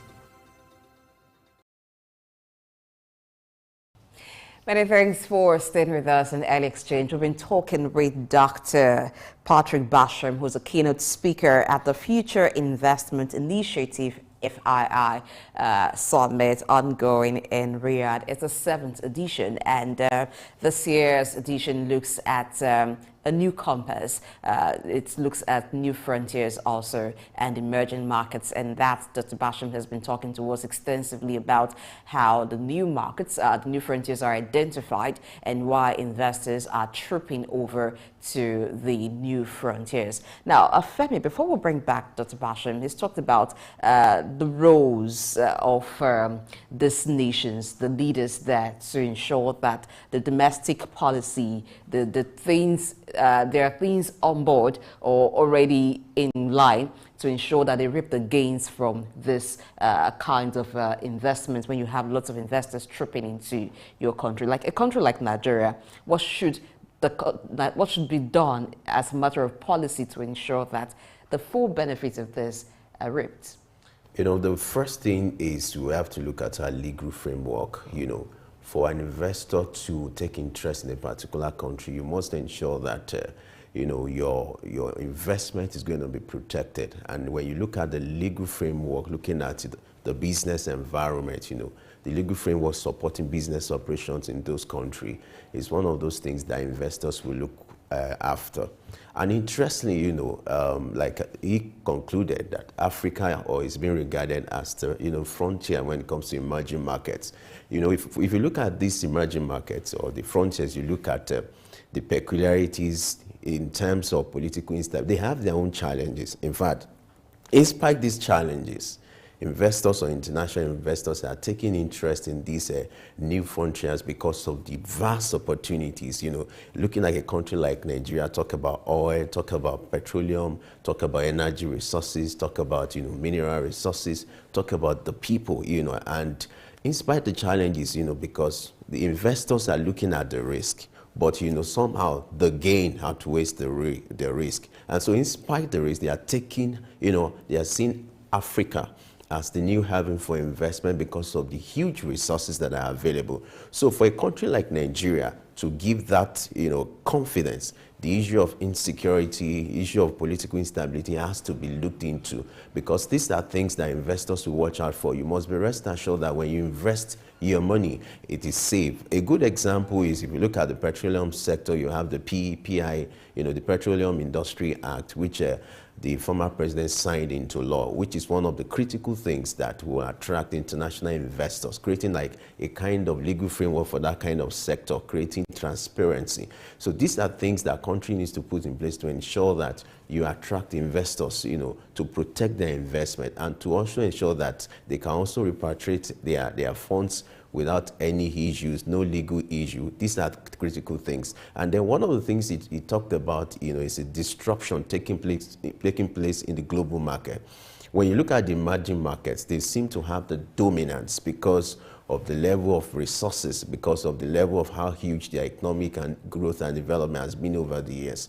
But the new frontiers, you know, they are disrupting the global space because it's shifting now, because they're having more resources. Investors are looking at that direction now for them to be able to catch on to the game. If you look at the market trends, investment opportunities, in spite of the issue of liquidity and stability, you know, emerging markets provide more liquidity and stability than, you know, new frontiers. But in spite of that, investors are taking interest because of the potential and the huge investment opportunities. Now, my worry is about the new frontiers being able to take advantage of this opportunity to have positive disruptions. Because for some new frontiers, it may just be about, oh, investors are coming in, then it means that there'll be job opportunities. That may just be the angle that they're looking at it from, or from the taxes that government will get from it. But it's beyond that. It's beyond all of these things. It's about you building your economies in different angles and being able to compete with the already established markets and being able to position yourself rightly there. And that means that all sectors that need to be part of that process would need to be up and doing. Now, it's no wonder why the FRI Summit is bringing together policymakers, heads of state, CEOs, investors, innovators, academia, and even media leaders. Now, the academia is my interest because we talked about the place of research for growth, research for development. Now, all of this needs to play as much as the policymakers need to make the right policies to strengthen the economies that are being made, to build a legal framework that encourages such investors to come and qualify the new frontiers, be target markets. Then we need the academia to take it up. The courses that students study in school, they need to be along this line so that there is a blend between the town and the gown. And at the end of the day, it's not a situation where the labor that you need to have this market function will now be imported.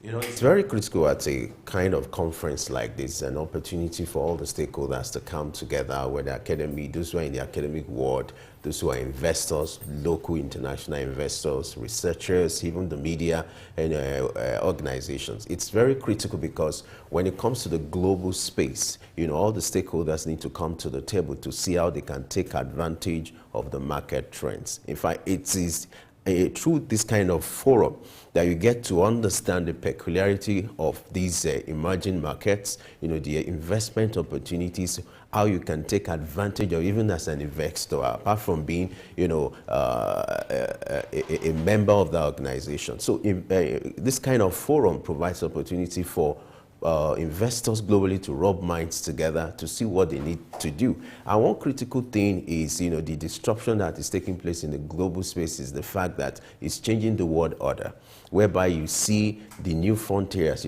creating challenge for the emerging markets who feel, yeah, their economy is developed, they have the right indices, they have the right results when it comes to economic growth and development.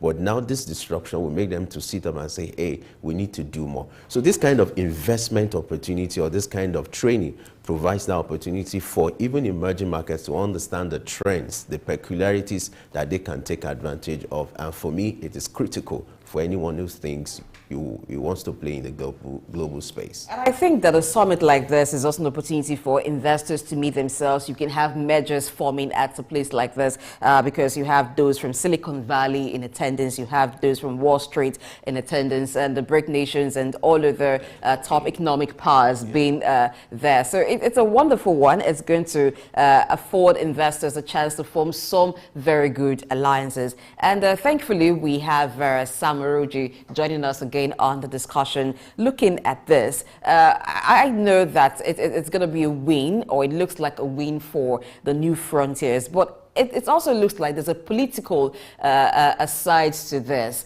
Where you have the BRICS, you cannot but think that it's also about breaking the Western and American dominance. I think in my view, the BRICS themselves are equally looking for towards emerging markets and new frontiers for their own business benefits. So I don't think this politics is trying to see how emerging markets can impact in terms of the businesses they do with those countries. So from my own perspective, I think politics is not really the issue, because the emerging markets and new frontiers are equally pulling investment from their own region as well, so that they can take advantage of the potentials in the emerging markets. Those are my views. All right, let's look at the interplay of these new activities on the climate.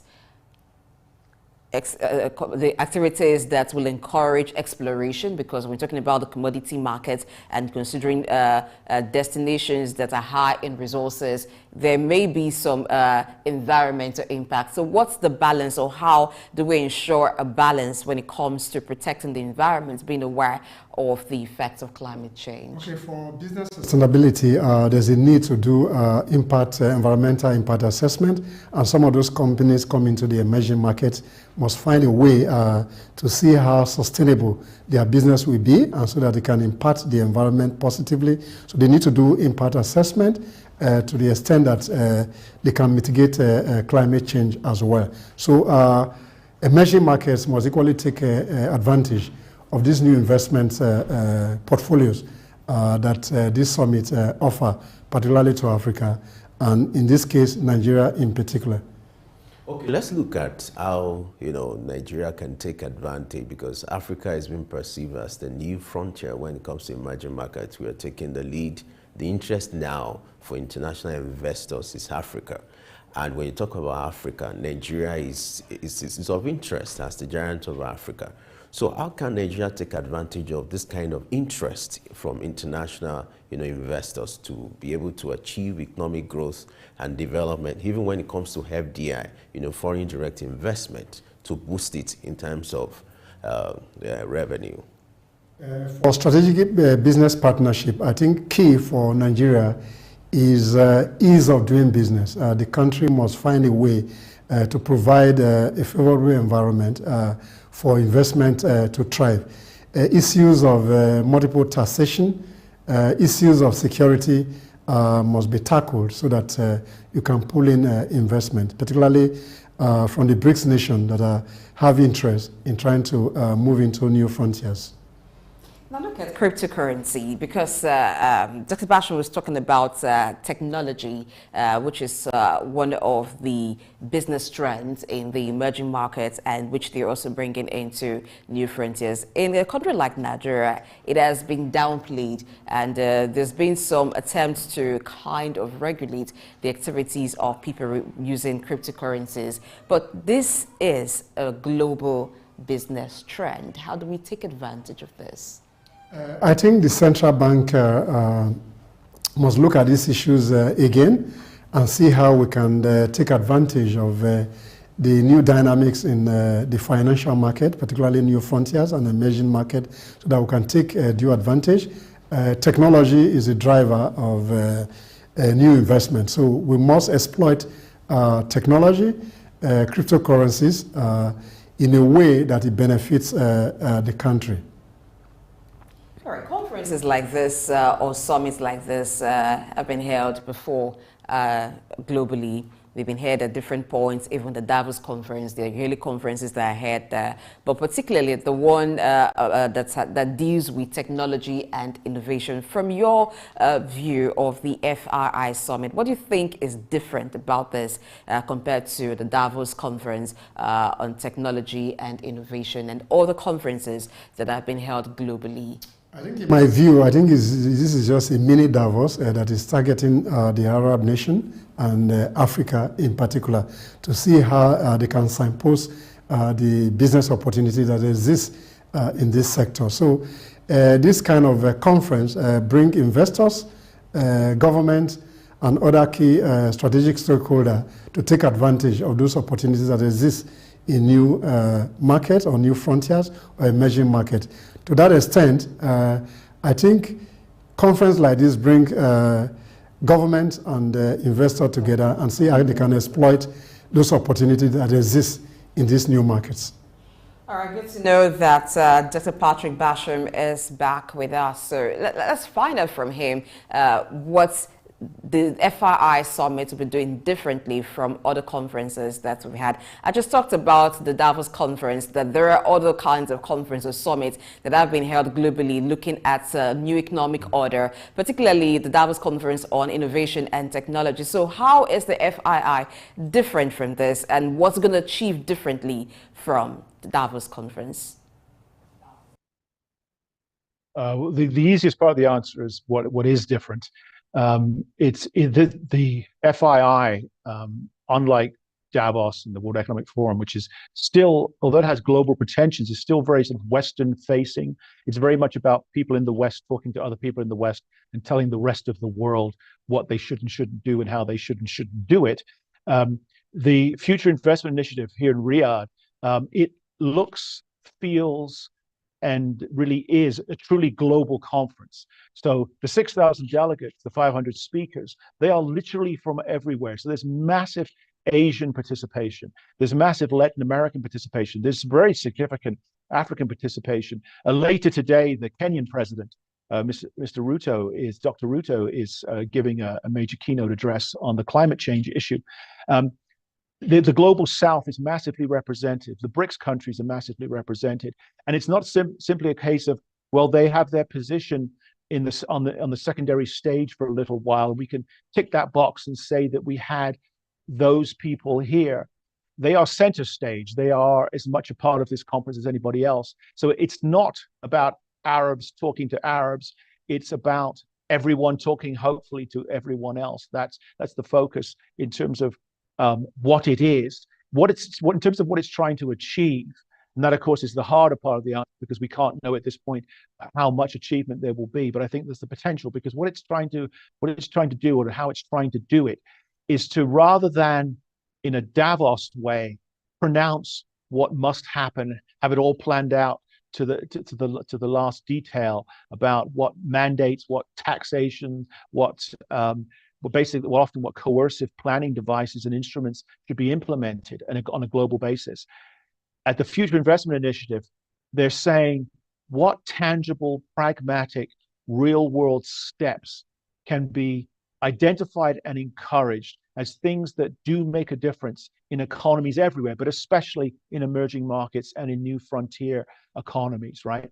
And what's clear from both past and recent economic history is that you have to have a climate that fosters innovation, that fosters and encourages entrepreneurship, right? That recognizes that creativity and risk-taking are actually essential. They're central to a growing, advancing economy and a sustainable economy, both in economic and environmental terms. So how do we harness and encourage contemporary disruption through innovation, through technology, whether it's AI, whether it's cryptocurrency, you name the sort of the quote unquote in vogue application of technology in today's economy and financial system. How do we do that? How do we capture that, get our arms around that, and better educate others to apply those lessons to advance, to grow, and further advance their own economies, but without an assumption that anything dramatic is going to happen overnight, right? The West grew as it did and became for until fairly recently the completely dominant economic region of the world, in small stages that cumulatively came to a great deal, you might say, of an economic revolution. And in emerging markets and new frontier economies, it's going to be a piecemeal thing. And some are going to move faster than others, either because of the inherent advantages they possess, or because of how their governments how their governments apply these lessons, whether they apply them at all.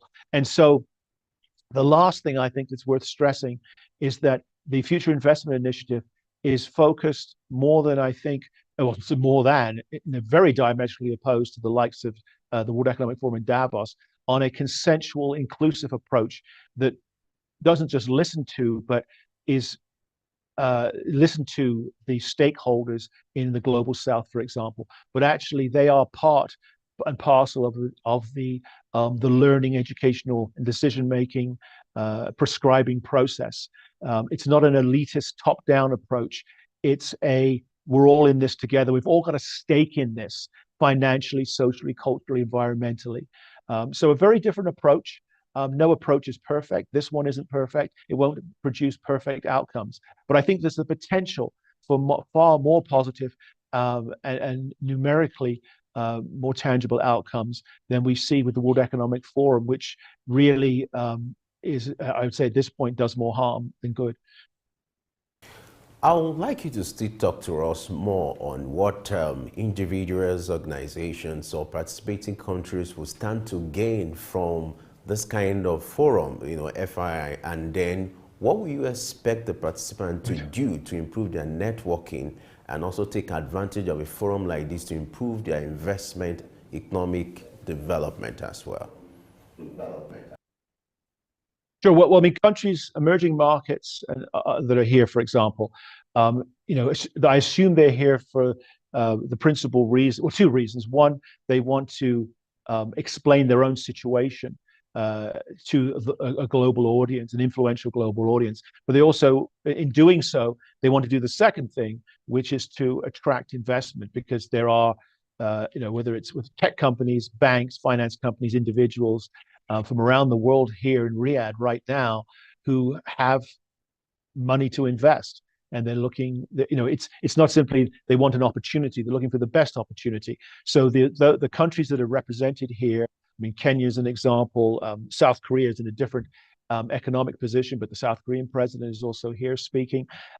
They are, one would presume and hope, putting their best face forward and their best foot forward in terms of showing why they merit either another look or an even deeper look as a source, as a recipient and a target for foreign direct investment, but also why they, it is a competitive world, why they are in a better position than their peers, whether it's their direct geographic neighbors or it's other countries who are at perhaps a similar level of development, and why they, rather than others, should be seeking funds. But we know from, there is no meeting quite comparable to this one, but we know from more regional meetings that there are governments and individuals and companies who are willing to invest enormous sums in good opportunities, the Saudi government being a perfect example of that. And India, for example, has been in recent weeks and months we're collecting billions and billions of dollars in new foreign investment. So the money is there. It's a matter of, do you have, as country X looking for more investment, do you have a strategy, and bleeding from that strategy, do you have the right tactics? Do you have the right arsenal of instruments to make yourself attractive? And if once you receive those funds, to make those funds actually work out the way that you and the the investor intended. This is important stuff and it's difficult stuff, but it's not a case of reinventing the wheel.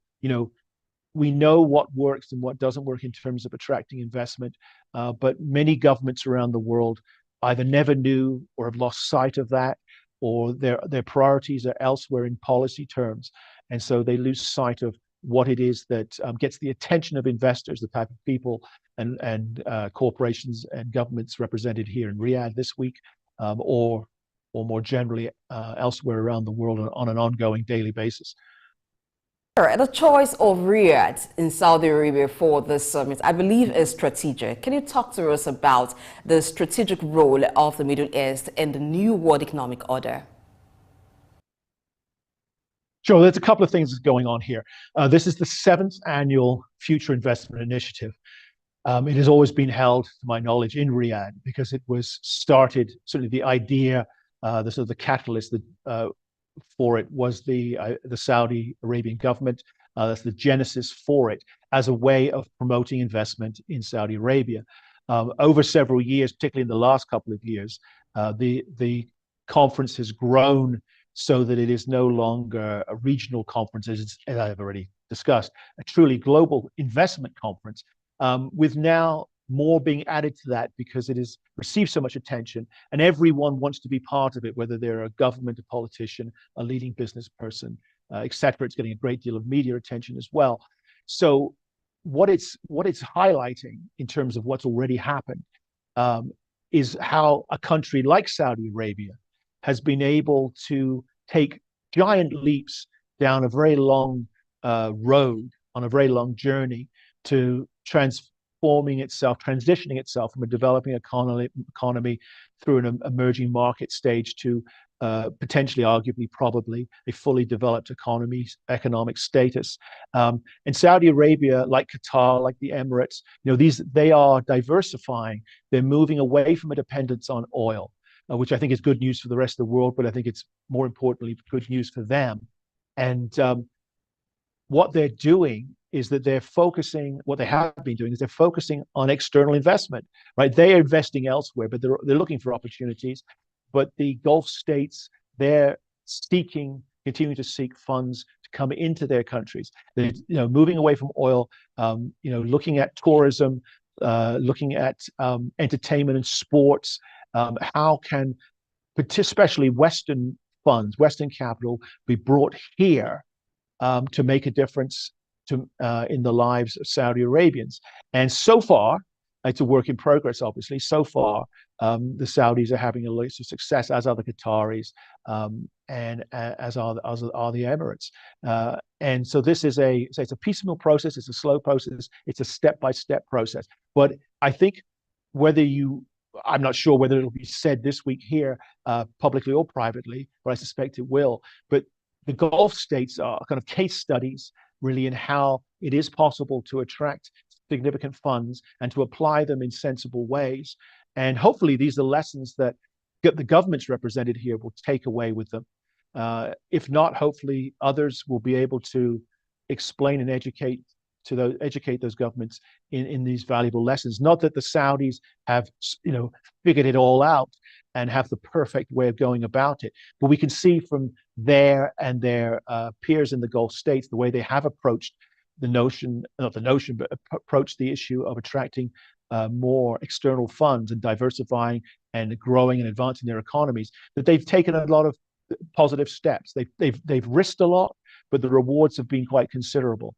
And they are learning, I believe, from the imperfect nature in which they have gone about this and whatever mistakes or missed opportunities they've encountered along the way.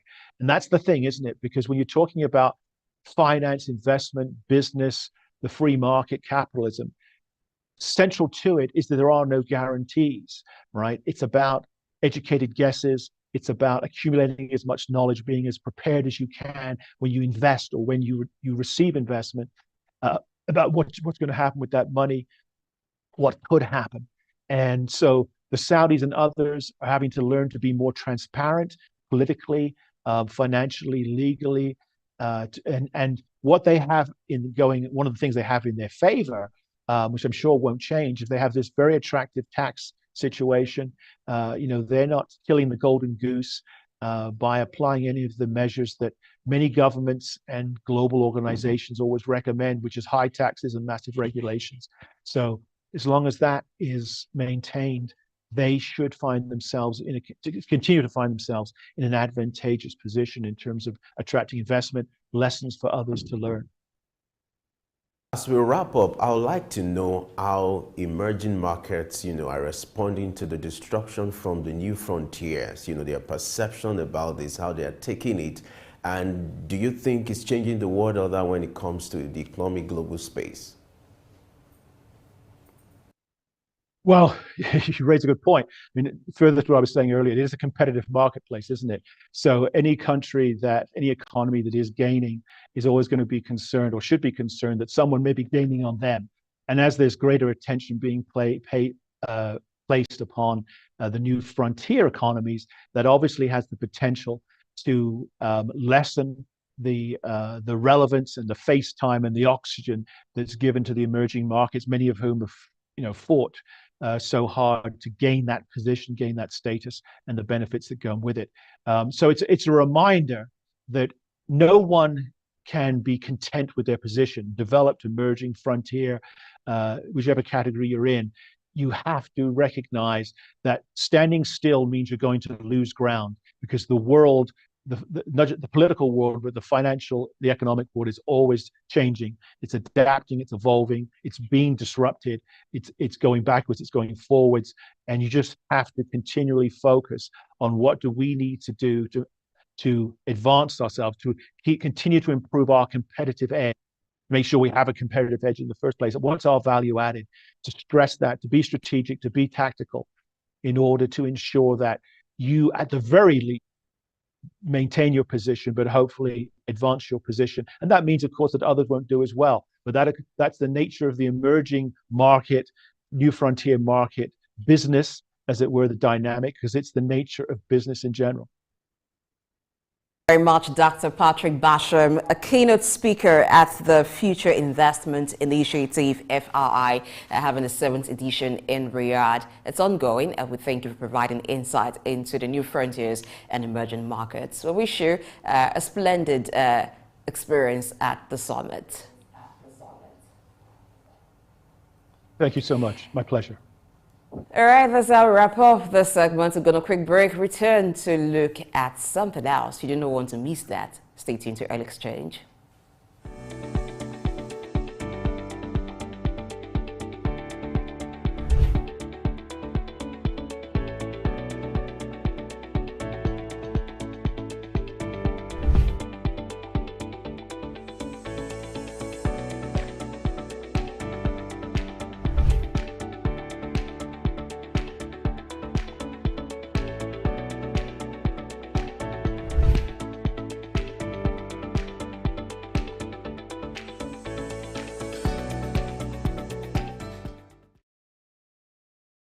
Leadership is about influence. Influence is about relationship. And relationship is built on trust. What I've seen in my career and in the work I do, whether at the Columbia Business School, where I'm an entrepreneur in residence, or at a global business school network, or whether at the World Economic Forum, working on the Global Agenda Council for Entrepreneurship and Innovation, is that there's a serious correlation, it's a deep correlation between leadership and trust. Leadership is about influence. Influence is about relationship. And relationship is built on trust. What we see is that in many organizations, there are so many metrics of measuring performance, but very little in measuring trust. What tends to happen is that the leaders tend to push performance at the expense of empathy or compassion, and therefore trust breaks. Have you worked in a company where when the boss is coming, whatever environment that is precedent becomes stoic and everybody is cowed? What has happened? This space does not seem to be safe. And the reason why the space is not safe is that the environment has become toxic. At all costs, you keep pushing, pressurizing, but there are good days in the office and there are bad days in the office. When the staff that consistently does well begins to fall behind, there may be something which is deeper and fundamental that is causing it. Maybe not in the environment. Could be at home. It could be health. And we need to show compassion to coach that staff back to performance, but we have to listen to them. And that is why it's important that we have leaders that not only push performance, but are trustworthy, that create the space for their people to perform. One of the ways you could do it is, instead of always catching somebody doing something bad, catch somebody doing something good. Call him out, praise it, celebrate big wins, celebrate small wins, because a good environment of wins is infectious and it generates other wins. But the environment that is consistently blaming is also infectious and it creates other things that you find to blame.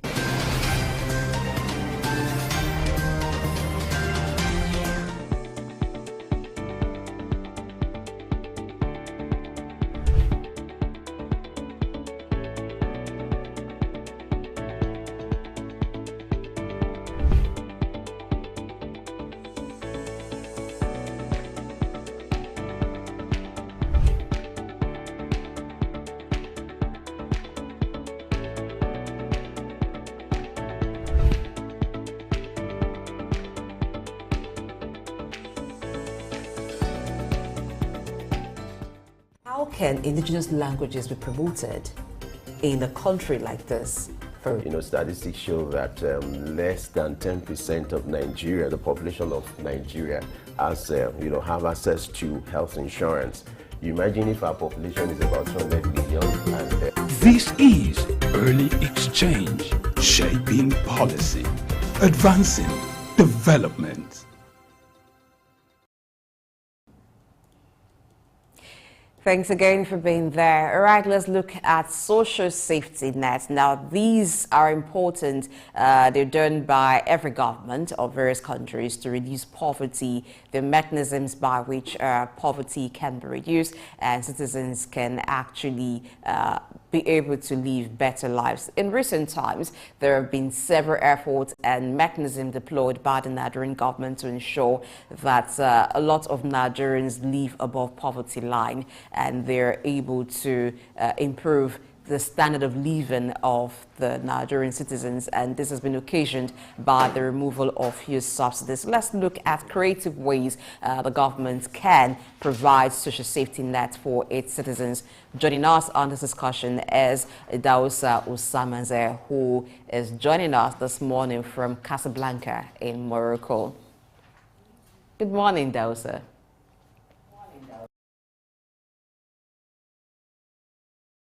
Your mic.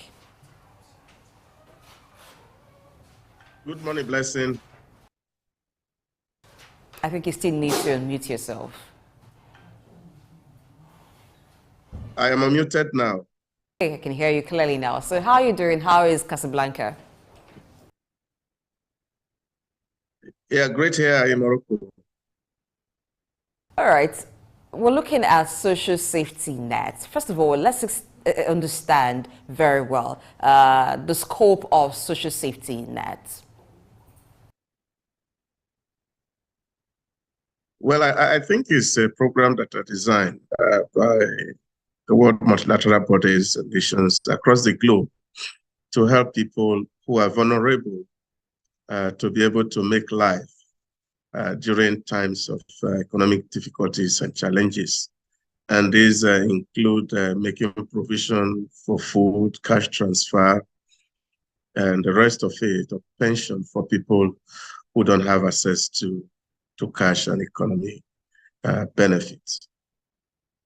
Nigeria, there are several social safety programs. What's your assessment of them? Do you think a more creative approach would suffice? Well, I think the general method that has been adopted globally to address this issue, in my own estimation, are not really making that desired impact, because at the end of the day, what is actually create is it makes a lot of people to become lazy. It makes people to be looking up to government for help, and does reduce productivity. So I think that for more impact for social safety nets, is that government must be looking at some basic issues that will have to engender productivity, especially among the poor. For those who are disabled, it's understandable, but for those who are healthy and are able to work, government must create that environment where, of course, jobs can be created. And I think if you look at it in Europe and in some parts of Africa, these have also been done effectively, especially for people who are in prison, for example, where they are not just kept there and being fed by government, but daily they are made to work, and then, of course, able to earn whatever thing that they eat. All right. In poor countries, statistics have shown that 1 out of every 5 persons do not have access to safety, social safety nets. Now, what does it suggest about a country like Nigeria, and what can be done better to ensure that this kind of programs achieve the purpose intended? Yeah, for me, I think the narrative about poverty, especially for a country like Nigeria, is something that is misplaced. A country that is so endowed and so blessed, both by nature and God. And then, of course, we are talking about poverty. Just yesterday, in our conversation at the conference going on here, one of the issues that came out was the fact that there are so much that we will need to do. Take, for example, in terms of maize alone in Nigeria, which, of course, you can throw the corn just by any side, and then it will begin to grow and produce fruit. We have a whole lot of gap. People want to buy maize from Nigeria, but number one, we don't have enough to sell, and therefore we cannot even export maize. And this is not something that requires so much of technology to do. Now, you also find that we have a lot of people coming to Nigeria and they want to buy cashew. Now, we don't even have enough to sell.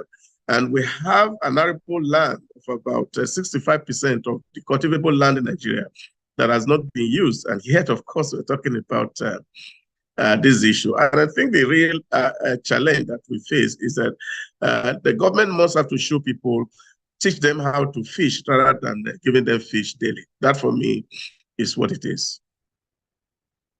How to fish rather than giving them fish.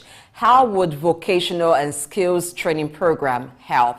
And how should it be patterned to ensure that it actually teaches people to fish and they're able to fish afterwards? One of the issues, too, that we raised here yesterday was the issue about NASENI, which is, of course, the government agency that does a lot of maintenance for government work. And I was actually advocating that, of course, that body should be made really or empowered by government to be able to certify people who are artisans and then train them to be able to do basic job. Take, for example, you want to get a good POP done, you have to look out for people from Togo or Benin Republic. You are looking for mechanic, and you are looking for people outside of your country, because those here are not able to do things. Of course, there's no standard. In the early 70s, in the 80s, you have people who were mechanics, and of course, they have to obtain a City and Guild certification, and they are trained to be able to provide this excellent service. These are the things that are lacking. We need to really see how we can empower people to do work well.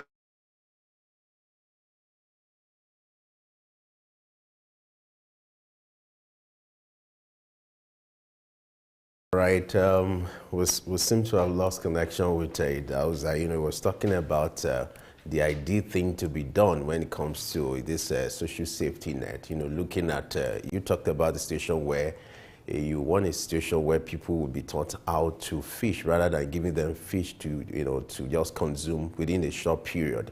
It's also of concern that, when you want to empower someone, you think of the short term, also of the long term. The essence of this program like this is to just take out the vulnerable people, the not vulnerable families out of poverty for a short period of time.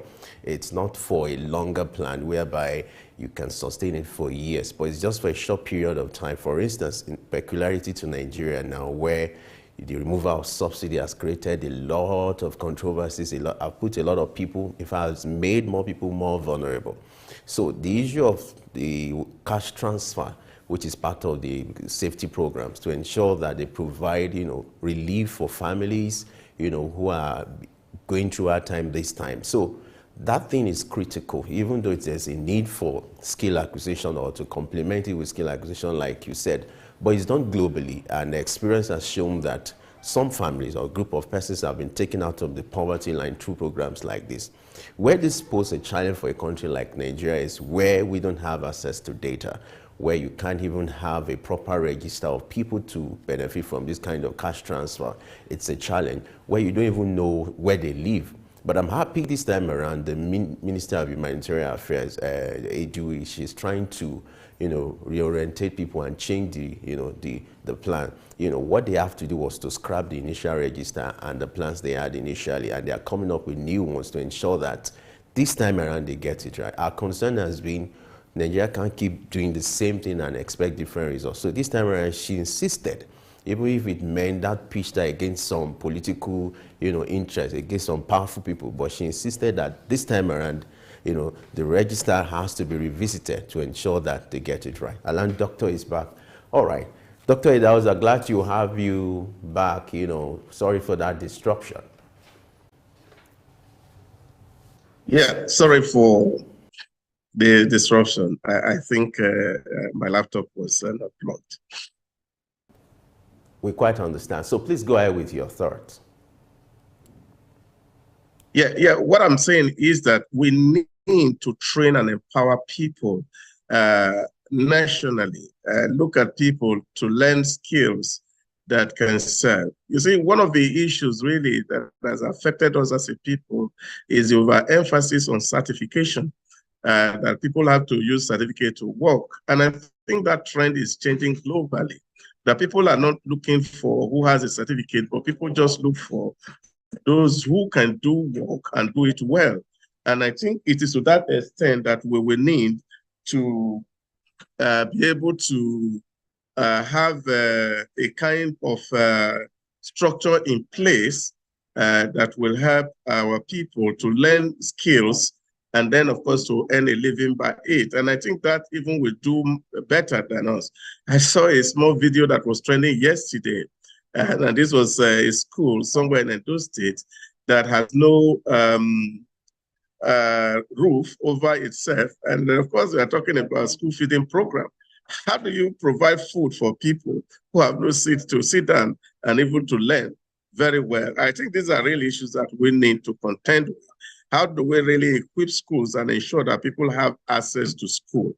Obafemi Awolowo did this, and he did it effectively in the Western region then, making provision for free qualitative education for people within the region. And I think that's what government really need to do, and remove people away from poverty, because it's when you enlighten people that you can actually talk about conquering poverty. Look at the one peculiar to Nigeria now, or Nigerians, the issue of cash transfer of 25,000 to vulnerable families. Let's look at this program. We've been here before. Now, what do you think can be done differently this time around to ensure that this kind of program achieve the purpose intended? I mean, this time around, the minister is saying it's not going to be business as usual. So what can be done differently this time around? Yeah, but I think the route that the minister is taking is not different from what was done before. And that is, of course, giving money to people who really don't know what to do with it. I don't know how, given the level of inflation today, how 25,000 will be able to really sustain a family. You are giving them 25,000 to do what? This is the real issue. And I think government could have done more than this. What for me should have been done is how to see people gather into cooperative and ensure that you give this money to them to get some machineries to do some farm work. Take, for example, planting rice, for example, take 3 months, and then, of course, harvest is here. Now, this will make more sense if government has invested in this agricultural hub and putting this money in here, that people access it, and then they can make farm, and then they can feed themselves for life, not really transferring money to families that after 3 or 4 days, then, of course, they go back hungry and looking for another transfer. Okay, Femi talked about short and long-term plans when it comes to providing social safety net. This is a short-term plan. Going forward, having a long-term plan, what kind of model would you want Nigeria to adopt? I know sometimes we talked about the Dubai model in ensuring that social safety nets are provided. Is that something that can be adopted, or what can we do in providing long-term measures? Yeah, but those who are terribly vulnerable, maybe not able to work and the rest of it, government can also ensure that, for example, we make insurance available for some certain people, maybe for health and the rest of it. Now, this can also take away a lot of burden from people. But you see, majorly really, and that's what the world should focus on, is that do we give quality education, that when people go to school and they leave school, then they are able to actually earn a living without really necessarily looking for somebody to employ them. That for me is where the mix actually is. How to train people, how to empower people.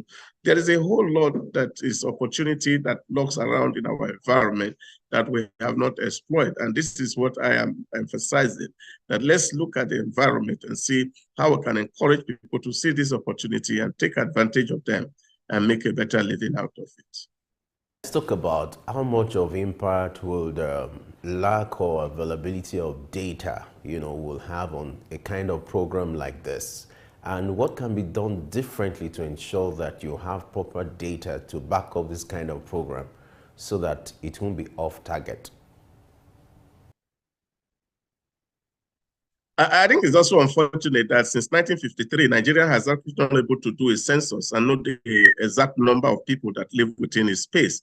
And all that we are doing up to now is estimation, maybe by World Bank, and then we say, oh, we are 216 million. So we don't really know exact number of people that we are. We embarked on an ID card scheme twice. In 2006, the Obasanjo regime attempted it, it failed. In 2013, 2012, 2013, we also tried another one during the Jonathan regime. And up till now, not up to 100 million people are enrolled in that scheme, which of course is not a success story at all.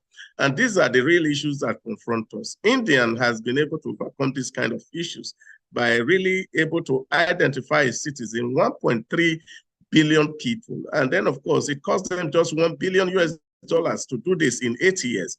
And therefore, they know those who are actually crucially poor. And then, of course, all the kind of subsidy that government is giving, they can transfer it straight to the 300 poor Indians who lives in the rural area. And this is what government really need to do. But once you don't have data to be able to establish the number of people who are really poor, you find that most of these things that we do is only people who have information that we do the registration. And most of the time, it's also done along party line. So it's a kind of patronage that really is not sustainable in the longer run. So let's talk about awareness. What can be done to ensure public awareness about government, the existing social programs, and how they can key into? Yeah, but that's the point I'm making. You see, there's no level of awareness you're going to talk about. You are still having people not having access to energy. People don't have lights in their neighborhood, so they cannot listen to television. Even the money of creating that awareness is huge. What for me is doable is the fact that let's see how to even identify ourselves and know those who are poor and do a comprehensive census of the entire country. The last effort, a lot of resources was put into it. They've done the demarcations, and then, of course, now to just go to the field and do the counting, government put a hold to it. But I think that needs to be done. It's only when you are able to actually identify people where they are, and then, of course, create an account for them, and then you will be able to tie this social scheme to this account of the real vulnerable people. And so if we don't do that, you see people who are working are also registering, because you create a portal that the people who are in the locals don't even know how to access. And then, of course, you say you are registering people. I think for me, it will be much more effective if it is taken from the database or the national database that's comprehensive.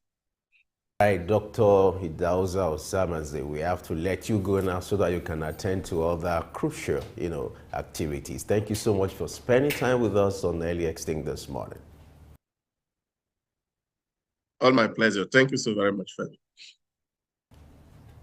All right, we'll go on a short break. When we return, we'll continue our discussion on this topic. Don't go away, because Early Exchange will always get bigger and better. Stay with us.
How can indigenous languages be promoted in a country like this? Statistics show that less than 10% of Nigeria, the population of Nigeria, has, have access to health insurance. You imagine if our population is about 200 million. This is Early Exchange, shaping policy, advancing development.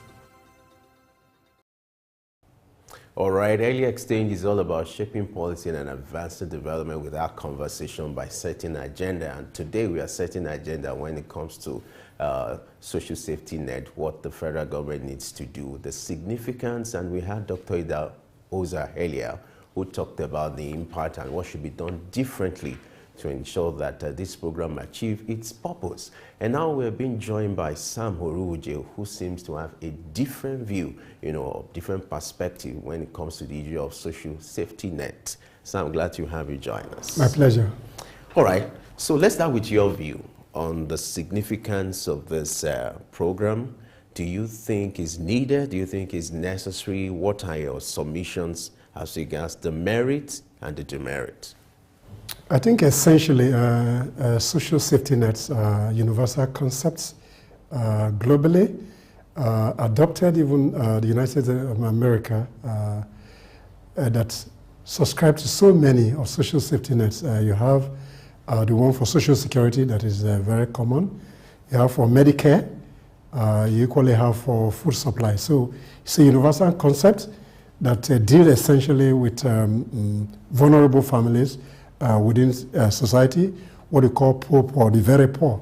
And over the years, they aggregate the statistics of those who are really, really vulnerable household, and a program is targeted at them so that you can reduce poverty and trying to bring some economic stability and the World Bank research has shown that over 36% of all the social safety net across the world has been very successful, and I think that is not really a bad statistics. But the challenge is to what extent is this really impactful? To what extent are these data authenticated? So those are some of the issues that we need to speak to, particularly in our client, to see how the very poor in society can benefit from those social safety nets. So how can the success of the social investment programs be evaluated? What are the metrics to evaluate the impact? Essentially, there's one very successful case study in Brazil called the Bolsa Familia. What it did was to give civil society organizations to do impact assessment. So this can be measured. But then they were tied to certain conditions. To what extent can you enroll your wards into schools? What access can you make to have some Medicare from government hospitals? So once you provide those basic data, then the evaluation can be done by an independent body based on the parameter that you set from the beginning. So those things can be measured, but then the critical challenge in Nigeria in particular is to what extent do you arrive at the social register? These are the key conversations. So once you establish that that social register is authentic, then you can put mechanism in place by which you can evaluate various parameters that you have put in place so that you can look at the success, the effectiveness, the challenges, so that you can improve on the way you can provide for the very poor in society. Since we all agree that is a global issue, it's not so peculiar to us, and from the statistics that you quoted, has shown that 30% have escaped, 36%, sorry, have escaped, poverty line as a result of this kind of program. What is the missing link in Nigeria? And then, the word is creativity now. What kind of creativity can be brought into this program to ensure that we're not taking the same route we took in the past? I think essentially it's about evidence-based data. We have data.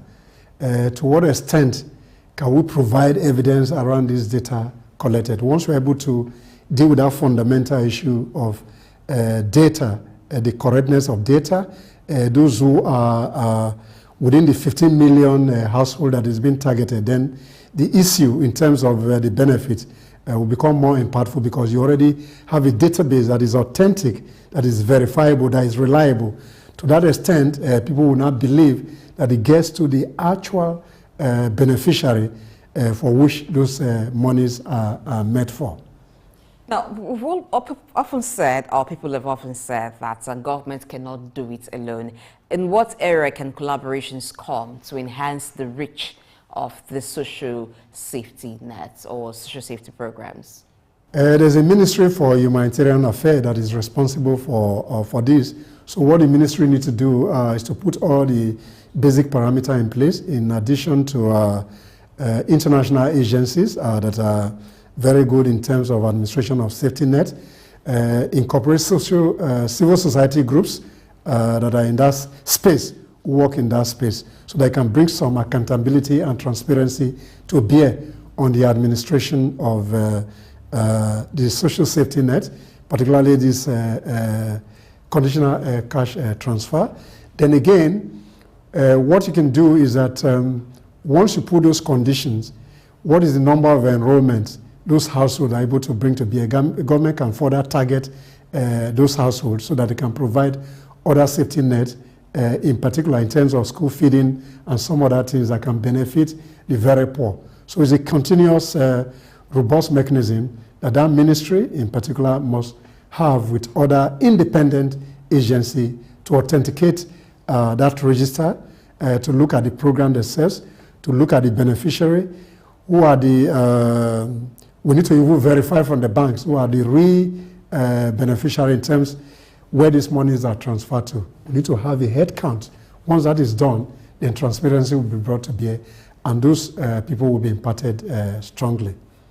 Let me make reference to a statement credited to the Minister of Humanitarian, Affairs, which is what she said, and I would like you to react to it. She said, the ministry the world shall establish humanitarian hubs in all local government areas as a deliberate policy of targeting the grassroots. The word shall we establish humanitarian hubs in all local governments. Do you think this will be the game changer or will make any difference? In my view, I think that's a right direction by the Minister, Betta Edu. So what it is that once you create this humanitarian hub, then you must find a way for an independent agency to authenticate those who are registered, the way the food, if it's food they are distributing, if it's cash, we need to have a database of the beneficiary. To what extent does he have in those communities? To that extent, the development of humanitarian hub is a welcome development. I just think that we need to have people that will track it independently. Government is supposed to be a continuum, but looking at some of the social investment programs that were started by previous administrations, there seemed to be no continuity. For instance, the school feeding program. How should social investment programs be run? Per time, when the situation calls for it, and it stops when that challenge seems to be over. What's your take on that? For me, in my personal view, I think there should be an aggregate way of dealing with the poor. I don't think we should have various schemes in isolation. So it should be a basket. Maybe some communities, the focus should be on school feeding. In some community, should be a conditional cash transfer. In some community, it might just be Medicare. So the peculiarity of the needs of those communities must be uppermost. Or in some cases, a bouquet of all those options should be deployed so that it can really benefit the poor. So I don't think it's, you must have a feeding program at a particular point in time, conditional cash transfer at another, Medicare. I think it should be holistic and see how that can benefit the very poor in society. All right. Let me refer to the statement made by the president. The president said, let the poor breathe. So what do you think, way forward now, you expect the president to do, not just talking about letting the poor breathe, but what do you expect him to do this time around, to help the plight of the poor people, take them from the poverty line, even though accurately you can't solve the problem of poverty, but you can reduce it to an extent. So what kind of policy, what kind of program, what kind of activities are you expecting to complement what is said, that let the poor breathe? I think the social safety nets are just social intervention that bridge the gap. But essentially what these schemes has done elsewhere is to move people from that poverty level to some level of economic stability. So what do you do to bring them to some level of economic stability? You tie some of these projects to some empowerment project with a view to upscaling their earning capacity so that they can feed themselves and do better. So number one, the government must find a way to improve on the infrastructure. There must be some development at the rural level so that people can even bring their produce into the market. They should have access to the market that will improve on their economic opportunities. So people will not remain poor once they are empowered. There are levels that you can bring the very poor to a certain level of economic stability, then you target another set, then that will improve on the economy generally. So the president should focus in an holistic manner to see how we can improve on infrastructure, how we can improve on rural development so that people can move from the poverty level where they currently play to some level of economic stability. In moving the poor from the level of poverty above the line of poverty, there is also the need to ensure that people do not fall below the poverty line. And in days like this, we've heard, we've gotten to hear people complain that vulnerability now is relative, that a lot of people are vulnerable in one state or the other. What is the chance of expanding the social safety net to cater for some persons who may not be the poor of the poorest, but are just struggling between maintaining life above poverty line and falling over below the poverty line? I think the issue of vulnerability is debatable, but for the purpose of our scheme, I think the very poor in society, based on the various parameters for measuring poverty and social empowerment, the very poor are really the very poor. So this concept of that many Nigerians have become very, very vulnerable is debatable. But nevertheless, I think what is key is the government ability to really move people from that very base to the level which they can have some level of stability. Essentially, it's not contributory, it's just government trying to really just pull certain people. And this has been successful elsewhere, where people have moved from the very, very local base to a level where sustainability in terms of their earning capacity has been improved upon. So empowerment, government should do more empowerment in a way that we can pull more people. Those who become more vulnerable, I think there are other opportunities in the space that can take care of them. So, but let's target more on that 15 million households.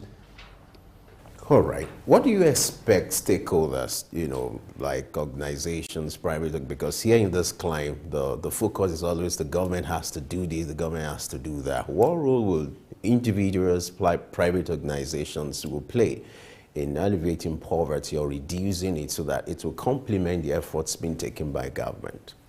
I think in addition to that, what people can do is to find a way to make grants, funding available to the Ministry of Humanitarian Affairs so that they can expand the scope of what they are doing. So individuals that are very rich in society can make some contribution to the ministry in particular so that they can address this issue of poor in society. On the other hand, government needs to streamline the social register that is very, very contentious. Therefore, the humanitarian hub that is a new initiative of the ministry must see how civil society organizations, communities, and individuals can support those hubs so that become more beneficial to the very poor in society. Thank you very much, Sam Oroju, for your time with us on the show. You've been with us almost through the show, and it's been a great one having you here. My pleasure, always. All right, that's the show today. We've looked at creative social safety nets and different recommendations have come up and how the social safety net can be improved and more creative. One of them is teaching people how to fish rather than give them fish. And for those who need to be given fish in the interim while there are provisions, so how to teach them to fish. We've also heard recommendations on how that can be improved. The Innovation Hub is a good plan, and data is very vital in being able to actually track those who are the vulnerable in society. And that's a package today on Sick News. It's been a wonderful one. You can actually have a replay of this. This is reached you live, but you can go back to the very beginning and even the interview we had with Dr. Patrick Basham, who was there in Riyadh at the Future Investment Initiative Summit, talking about new frontiers and emerging markets. You will like that, sir. It's a very good one, so you can know how to plug yourself if you are an institution, if you are an investor even, or even a startup. There may be one tip or the other on how you can key into the ongoing Riyadh Summit. I am Blessing Aichid. This is also to remind you that at 10 a.m. Business Insight comes on Sook News, and you can join Early Exchange tomorrow again, 7 a.m. West African time. All right, the emphasis here is the word creativity. Let's see how that can be brought to this kind of program to ensure that the purpose intended is being achieved. Like the president said, let the poor breathe. And I will align with that. Let's allow the poor to breathe. I am Femi Ayodele. Bye for now.